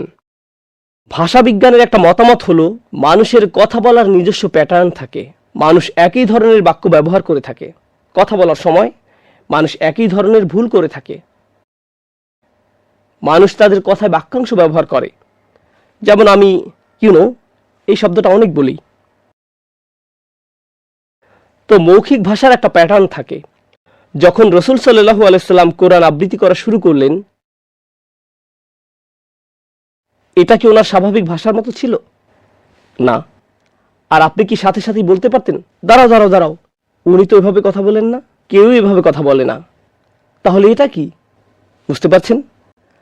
তারা ওনার সামনে কোনো বই দেখতে পায়নি, তারা কোনো ফেরেশতাকে ওনার কাছে বই দিতে দেখেনি, তারা এরকম কিছুই দেখেনি, কিন্তু তারপরেও তারা বুঝতে পেরেছিল তিনি এটা রচনা করেননি। এটা এসেছে অন্য কোনোখান থেকে, তিনি এটা রচনা করেননি।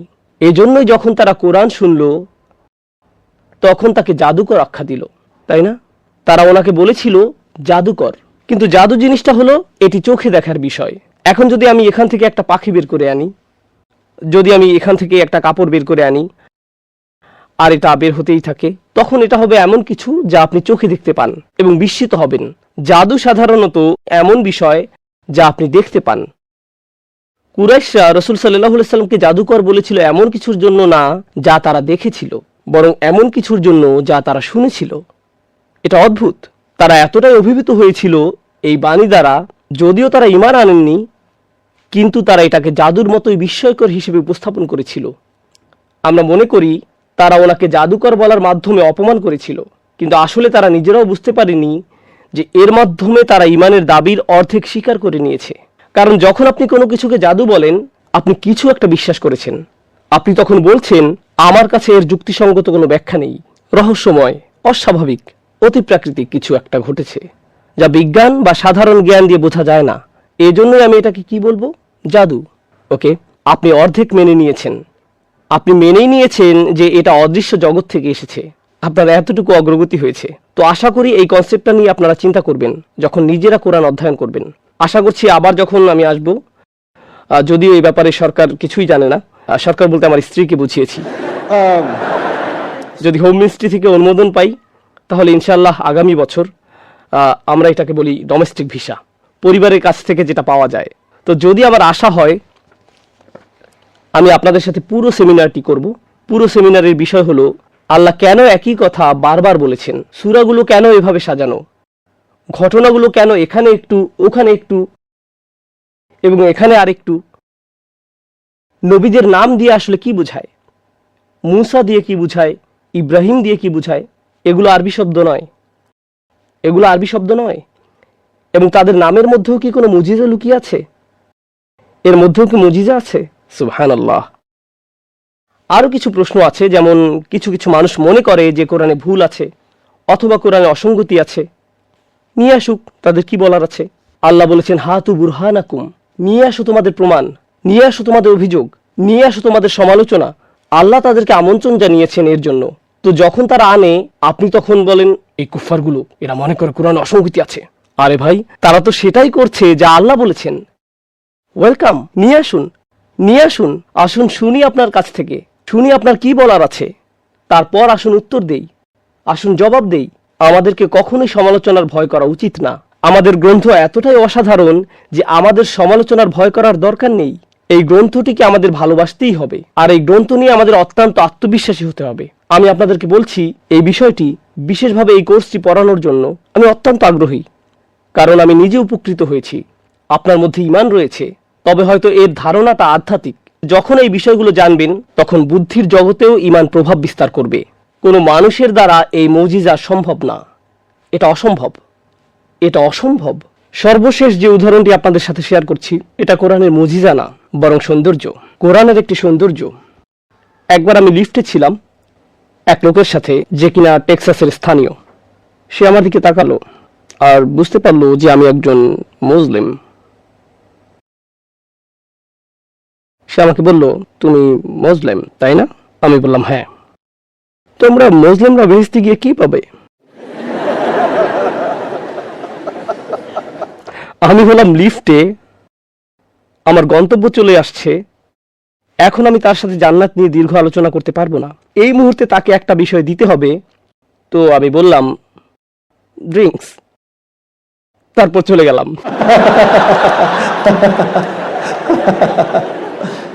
এর মানে কি? তো যাই হোক, তো যখন আমি তাকে বললাম ড্রিঙ্কস, এর দ্বারা আমি কি বুঝিয়েছি? আমি আপনাদের সাথে সূরা ইনসানের কয়েকটি বিষয় শেয়ার করতে চাই। সূরা ইনসান, আরেকটি নাম সূরা দাহর। আপনারা যদি আসলেই অনুধাবন করতে চান আমি যা শেয়ার করছি, তার জন্য আমাকে প্রথমে একটা দৃশ্যপট তৈরি করতে হবে। আশা করি আপনাদের মধ্যে কেউ কেউ আছেন সামাজিক, তো আপনি মানুষকে আপনার ঘরে আমন্ত্রণ জানান। কেউ কেউ হয়তো এরকম, কিন্তু আপনাদের মধ্যে কেউ কেউ মানুষকে ঘরে আমন্ত্রণ জানান কখনো কখনো ঈদে অথবা অন্য কোনো বিশেষ আয়োজনে। আমরা যখন অনেক মানুষকে একসাথে আমন্ত্রণ জানাই, তখন বাড়িতে অনেক সময় যথেষ্ট প্লেট, চামচ বা গ্লাস থাকে না। ডাইনিং টেবিলে সবার বসার জায়গা হয় না। তখন আপনি জায়গা বড় করে টেবিল ভাড়া করেন, আর দোকানে গিয়ে প্লাস্টিকের গ্লাস, চামচ এগুলো নিয়ে আসেন। আর আপনার পক্ষে সবাইকে নিজ হাতে পরিবেশন করা সম্ভব হয় না, বাড়িতে অনেক বেশি মানুষ, সেজন্য আপনি বড় বোতলে ড্রিঙ্ক কিনেন আর সেগুলোকে টেবিলের উপর রেখে দেন, যাতে মানুষ নিজেই নিয়ে নিতে পারে। Self service party. যারা খুব ধনী না, তারা এভাবেই অনুষ্ঠানের আয়োজন করে থাকে। সাধারণত এইভাবেই করা হয়, বুঝতে পারছেন? কখনো কখনো আবার আপনি কোনো ধনী পরিবার থেকে বিয়ের দাওয়াত পান। তারা এরকম, তাদের টয়োটা গাড়ি, পটন গাড়ি না, তাদের আছে টয়োটা। তো আপনি এরকম অভিজাত খাবারের দাওয়াত পেলেন, আর আপনি যখন এরকম অভিজাত দাওয়াতে যান, সেখানে কোনো প্লাস্টিক গ্লাস নেই, কোনো প্লাস্টিক গ্লাস নেই, সেখানে সত্যিকারের গ্লাস, আর গ্লাসগুলো টেবিলের উপর উল্টো করে রাখা, আপনি যাওয়ার আগে থেকেই, তাই না? যখন আপনি বসেন, পেঙ্গুইনের মতো পোশাক পরা একজন এসে বলে ড্রিঙ্ক দিব, ড্রিঙ্ক দিব স্যার। সে আপনার গ্লাসে ঢেলে দেয় আর আপনি পান করেন। এরপর সে আবার আসে, এসে আবার গ্লাস পূর্ণ করে দেয়, আপনি আবার পান করেন, সে আবারও পূর্ণ করে দেয়। আপনি চিন্তায় পড়ে যান, কারণ আপনার হজমের সমস্যা আছে, আর সেই গ্লাস পূর্ণ করেই চলছে। কিন্তু মূল কথা হলো, এখন আপনাকে আর উঠে গিয়ে আপনার ড্রিঙ্ক আনতে হচ্ছে না। যদি আপনি অভিজাত এবং ধনী পরিবেশে থাকেন, তখন সেখানে অনেক সেবক কর্মচারী থাকে, গ্লাসগুলো দেখবেন সাজানো রয়েছে, আপনাকে নিজে গিয়ে ড্রিঙ্ক খুঁজে আনতে হবে না। তারাই জিজ্ঞেস করবে কি পান করতে চান স্যার। বুঝতে পারছেন? সাধারণত আমাদের ঘরে এমন হয় না, এরকম দেখা যায় অভিজাত পরিবেশে। কেন আমি এটা বললাম? কারণ কোরআনে যখন জান্নাতের আলোচনা এসেছে, বিশেষ করে সূরা ইনসানে আল্লাহ জান্নাতের কথা বলেছেন, তিনি বলেছেন ড্রিঙ্কের কথা, আর তিনি ড্রিঙ্কের কথা বলেছেন 3 বার একই সূরাতে। প্রথমবার তিনি যখন ড্রিঙ্কের কথা বলেছেন, ইন্নাল আবরারা ইয়াশরাবুনা মিন কাসিন, ধার্মিকরা, ভালো মানুষেরা, আল্লাহুম্মা জাআলনা মিনহুম, তারা পান করবে কাপ থেকে। ভাষা থেকে বোঝা যায় তারা উঠে যাবে এবং ড্রিঙ্ক হাতে তুলে নিবে, ড্রিঙ্কসগুলো কাছেই থাকবে। আপনি জান্নাতের ঝর্ণার পাশে, সামনে টেবিলে ড্রিঙ্কসগুলো লাইন দিয়ে সাজানো। দাঁড়াও, আমি এখনই আসছি। আপনি গেলেন আর ড্রিঙ্ক তুলে দিলেন। আরেকটি সেলফ সার্ভিস, এটা প্রথম লেভেল। ইন্নাল আবরারা ইয়াশরাবুনা মিন কাসিন। ওকে, কোনটি আরো অভিজাত পার্টি? আপনি যেখানে নিজে ড্রিঙ্ক নিতে যান, নাকি যেখানে আপনার কাছে ড্রিঙ্ক পরিবেশন করা হয়? যেখানে ড্রিঙ্ক পরিবেশন করা হয়। কয়েকটি আয়াত পর ওয়াইসকাউনা ফিহা কাসান, তাদেরকে কাপে করে ড্রিঙ্ক পরিবেশন করা হবে। এখন তারা নিজেরা নিয়ে পান করছে না, বরং তাদের কাছে পরিবেশন করা হচ্ছে।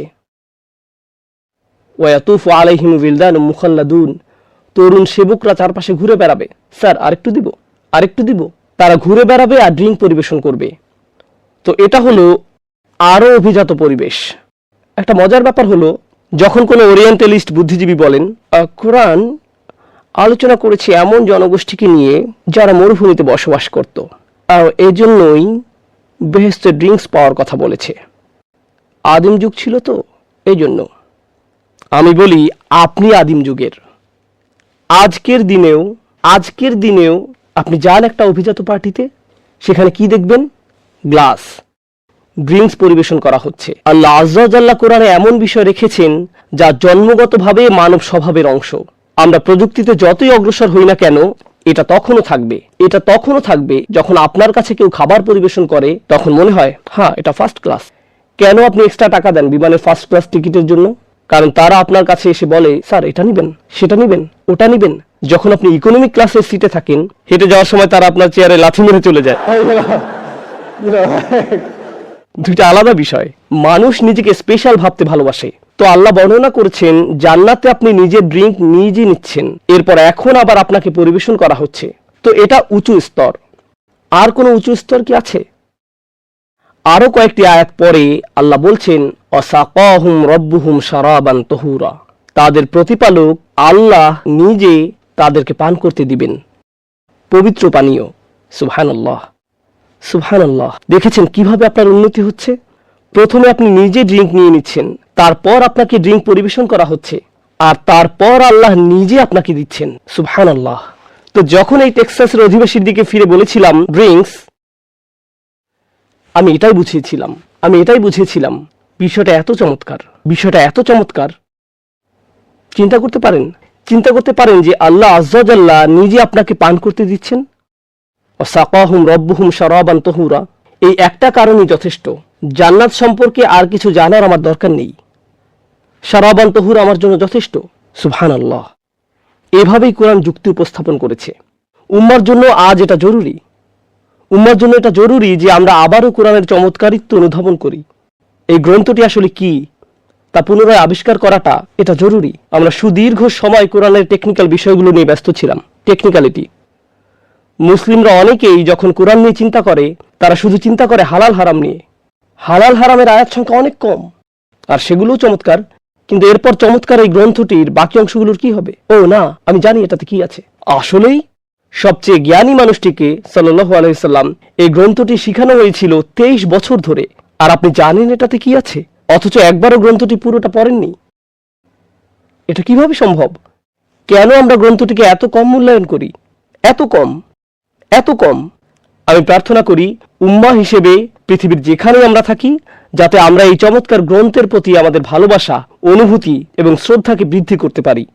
আল্লাহর কসম, যখনই আমি পড়ি আমি এমন কিছু খুঁজে পাই আর বলি ও ইয়া রব, বিষয়টা চমৎকার, এটা অসাধারণ।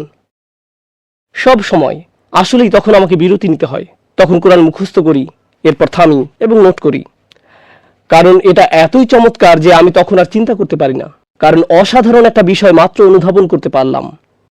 আমার আশা হলো যত কম পরিমাণে আমি অধ্যয়ন করতে পারি, আমি যথাসম্ভব চেষ্টা করব যাতে আপনাদের সাথে সেটা শেয়ার করতে পারি। আর আমি আশা করি আপনারা আমাকে সহায়তা করবেন এই উদ্দেশ্য পূরণের পথে বিইজনিল্লাহ। আপনি যদি বাইয়িনা টিভি থেকে উপকৃত হয়ে থাকেন, আমি দোয়া করি আপনি আরো উপকৃত হতে থাকেন, কোরআনের সাথে সম্পর্ক আরো বৃদ্ধি করতে থাকুন। আপনারা আমাদের জন্য একটি বড় অনুগ্রহ করতে পারেন, আর তা হলো এটাকে ছড়িয়ে দেয়া। কারণ আমার পরিকল্পনা হলো পরবর্তী 5 থেকে 10 বছরে আমি চিন্তা করি মাইলস্টোন হিসেবে, যদি আল্লাহ চান, আমি স্ট্যান্ডার্ড কোরআনিক শিক্ষা উপস্থাপন করতে চাই স্কুল, ইউনিভার্সিটিগুলোতে। আমি নিজে স্কুল হতে চাই না, তবে স্কুলগুলোকে হেল্প করতে চাই। আমি প্রত্যেকের ব্যক্তিসত্তাকে হেল্প করতে চাই। আমি নিজে হয়তো আপনাকে ব্যক্তিগতভাবে পড়াতে পারবো না, কিন্তু আমি আপনাকে উপকরণ দিতে চাই যাতে ঘরে বসেই বিষয়গুলো জানতে পারেন, আর যাতে আপনার সন্তানদেরকেও এই বিষয়ে হেল্প করতে পারেন। এটা করার এখনই আমাদের জন্য প্রকৃত সময়। তো এটাই ছিল সংক্ষিপ্ত মেসেজ যা আপনাদের সবার সাথে শেয়ার করতে চেয়েছিলাম। আমি আশা করি এই আলোচনা থেকে আপনি উপকৃত হয়েছেন, আর আপনাদেরকে অনেক অনেক ধন্যবাদ। মালয়েশিয়াতে এটাই আমার শেষ আলোচনা।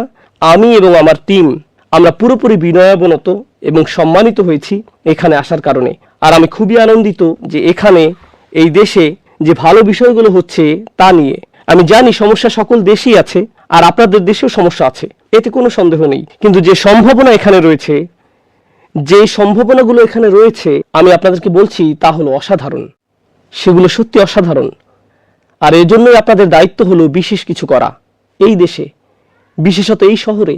কারণ আপনারা যখন এই শহরে কিছু করবেন, তা সারা দেশে ছড়িয়ে পড়বে। এটা হলো এই দেশের সাংস্কৃতিক রাজধানী। মুসলিমদের সংখ্যা এখানে উল্লেখযোগ্যভাবে ভালো। সচেতন মুসলিম যারা কৌতূহলী এবং প্রবল উৎসাহী, তাদের ধর্ম সম্পর্কে জানার ব্যাপারে। আপনার দিনকে হালকাভাবে নেবেন না, এটাকে হালকাভাবে নিবেন না। নিজেকে পুনরায় শিক্ষিত করুন, কোরআন নিয়ে আলোচনা আবারও শুরু করুন, নিজেকে পুনর্বিন্যাস করুন। হতে পারে কখনো কখনো আপনার ভিতরে খারাপ মতামত থাকতে পারে আল্লাহ যা বলেছেন সে সম্পর্কে, অথবা আপনি হয়তো অনেক আগে কিছু শুনেছিলেন আর তা আপনার মধ্যে খারাপ অনুভূতি তৈরি করেছে। এটা অত্যন্ত দুঃখের বিষয় যে এত এত মানুষ আল্লাহর কিতাবের বিষয়ে এমন মেসেজ ছড়াচ্ছে যা ঘৃণায় পরিপূর্ণ, যা নিরাশায় ভরা। আমরা এরকম করতে পারি না। আমাদেরকে আশার বাণী ছড়াতে হবে। কোরআন আশার বাণী দিয়ে পরিপূর্ণ। আমি বাড়িয়ে বলছি না। যদি সিরিয়াসলি কোরআন অধ্যয়ন করেন, আপনি আশায় পরিপূর্ণ হয়ে যাবেন। আপনি আশায় পরিপূর্ণ হয়ে যাবেন। আপনাদের মধ্যে কারোই এমন মনে করা উচিত না যে আপনি আল্লাহর কাছে মাফ চেয়ে দোয়া করেছেন আর এর পরেও দ্বিধান্বিত হয়ে থাকবেন এটা ভেবে যে আপনি ক্ষমা পাবেন কিনা। কোরআন আমাদেরকে গ্যারান্টি সহকারে উত্তর দেয়। কিভাবে জানবেন নিশ্চিতভাবে যে আপনি ক্ষমা পেয়েছেন? যদি আপনি আল্লাহর কাছে চান মন থেকে, কোনো সন্দেহ নেই যে আপনাকে ক্ষমা করা হয়েছে। এটা চূড়ান্ত, এটা অকাট্য সত্য। আপনারা জানেন মাধ্যাকর্ষণ শক্তির কিছু মূলনীতি আছে, পদার্থবিদ্যার মূলনীতি আছে, রসায়নের মূলনীতি আছে, একইভাবে ইস্তেগফারেরও মূলনীতি আছে, তাওবার মূলনীতি আছে, পার্থিব সফলতার মূলনীতি আছে, পরলৌকিক সফলতার মূলনীতি আছে। এগুলো পরিবর্তিত হয় না, এগুলো স্থির অপরিবর্তনীয় মূলনীতি। যদি আপনি মন থেকে আন্তরিকভাবে আল্লাহর দিকে ফিরেন, এটা কবুল হয়েছে, গ্যারান্টি দেওয়া আছে, এ ব্যাপারে কোনো সন্দেহ নেই। এরপর আর বলতে যাবেন না আমার জানা নেই এটা কি যথেষ্ট ছিল কিনা। আপনি যদি মন থেকে আন্তরিকভাবে ক্ষমা চেয়ে থাকেন তাহলে এটাই যথেষ্ট।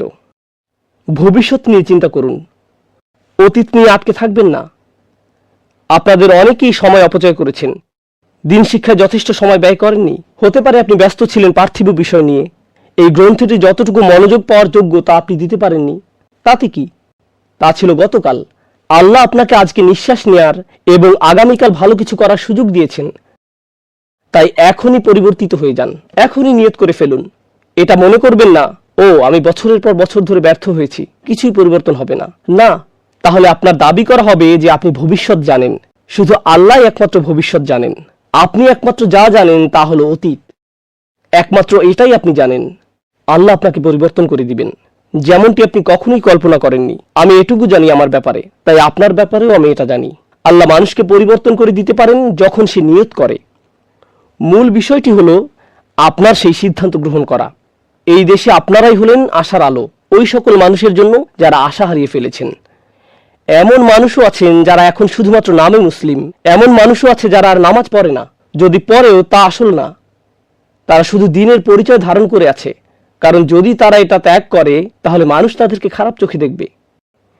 এই দিন পালনের সাথে এখন তার কোনো আন্তরিকতা নেই। আমাদেরকে আন্তরিকতা ফিরিয়ে আনতে হবে। ইসলামকে ভালোবাসার জন্য মানুষের কাছে যুক্তি উপস্থাপন করতে হবে আমাদের, এমনকি মুসলিমদের মাঝেও। আর যখন আপনারা যারা এখানে বসে আছেন, যখন আপনারা কোরআন দ্বারা অনুপ্রাণিত হতে পারেন, তখন অন্যদেরকে অনুপ্রাণিত করতে পারবেন। আপনারাও এই রত্নভাণ্ডারের দিকে অন্যদেরকে আহ্বান করতে পারবেন আর বলতে পারবেন, দেখো এটা, শুনে দেখো, এই ব্যাপারেই তোমাকে বলতে চেয়েছিলাম। দেখো এটা কি চমৎকার, দেখো আয়াতুল কুরসি কি সুন্দর, এটা অসাধারণ, এটা অসাধারণ, তাই না? ও, আমি আগে জানতাম না, আসলে এটা অসাধারণ। কিভাবে আল্লাহ এটা করলেন? কারণ তিনি আল্লাহ, তিনি এটা পারেন। আমার পক্ষে এটা সম্ভব না। হ্যাঁ, আমি জানি এটা শুধু একটা আয়াত। তিনি বলেছেন এভাবে পুরো একটা সূরা নিয়ে আসতে, অসম্ভব। যেহেতু আমি বিদায় নিচ্ছি, আমি এবং আমার টিম আপনাদের জন্য অনেক অনেক দোয়া করতে থাকব। আমি পুরোপুরি নিশ্চিত, যদি আল্লাহ অনুমতি দেন, আমার নিয়ত আছে আবার ফিরে আসার বিইজনিল্লাহি তাআলা। আমি চাই আপনাদের সাথে দীর্ঘমেয়াদী সম্পর্ক তৈরি করতে এবং এই দেশের মুসলিমদের সেবায় নিজেকে নিয়োজিত করা আমার সামর্থ্য অনুযায়ী। যেহেতু নিজের দেশের প্রতি আমার কিছু দায়িত্ব আছে, আপনারা অনেকেই জানেন যে আমার 2টি মিশন আছে। আমার একটা মিশন হলো কোরআন শিক্ষাদান, আর একটা মিশন হলো আরবি ভাষা শিক্ষায় সহায়তা। এটাই বড় এবং কঠিনতর মিশন। স্বল্পমেয়াদী মিশন হলো কোরআন শিক্ষাদান। দীর্ঘমেয়াদী মিশন, যদি আমরা উম্মাকে সঠিক উপায়ে আরবি শিখাতে পারি, তখন আমার লেকচার শোনার আর প্রয়োজন পড়বে না। তখন আপনাকে আর আমার আরবি ব্যাখ্যা শুনে আয়াত বুঝতে হবে না, কারণ আপনি ইতিমধ্যেই ভাষা জানেন, কারণ আপনি হাই স্কুল লেভেলের আরবি জানেন। আমি চাই উম্মা যাতে এই পর্যায়ে উঠে আসে। আমাদের বাচ্চারা কৈশোর বয়সে যখন পৌঁছবে, ততদিনে তাদের প্রয়োজনীয় বিষয়গুলো জেনে যাবে, বিষয়গুলো তাদের জানা থাকবে, আর তাদের ইসলাম নিয়ে এত বেশি কনফিডেন্স থাকবে যে যখন কেউ ইসলামের সমালোচনা করবে, তারা আবেগতাড়িত হয়ে রেগে যাবে না, এই ধরনের কনফিডেন্স আমি দেখতে চাই মুসলিম তরুণদের মাঝে। এই দেশের মুসলিম মেয়েরা, এত এত নারী এখানে, মাশাআল্লাহ, তারা হিজাব পরে গর্ব সহকারে। এটা আসলে আমার হৃদয়কে প্রশান্ত করে। আমি 4 জন কন্যা সন্তানের জনক। এটা আমাকে খুবই আনন্দিত করে যখন দেখি এত পরিমাণ উৎসাহ উদ্দীপনা এই দেশে আমাদের বোনদের রয়েছে। আসলে আমি আপনাদের জন্য অনেক দোয়া করি।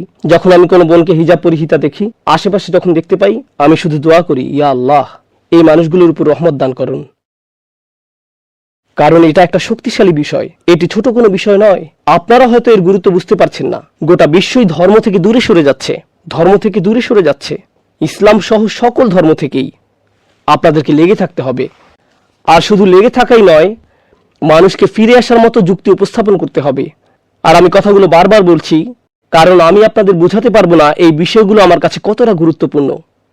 আসলেই অনেক গুরুত্বপূর্ণ। তো আপনাদেরকে বিদায় জানাচ্ছি অনেক অনেক দোয়া সহ।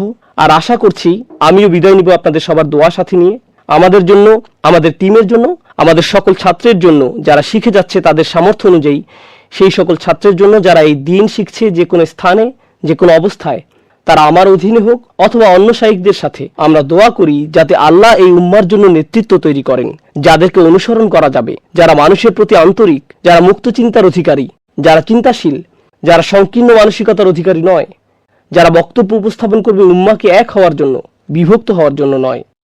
এটাই আমাদের আশা আমাদের উম্মার জন্য। তো এই সকল বিষয়ে দোয়া করতে করতে আপনাদের কাছ থেকে বিদায় জানাচ্ছি। বারাকাল্লাহু লি ওয়া লাকুম। আসসালামু আলাইকুম ওয়া রাহমাতুল্লাহি ওয়া বারাকাতুহু।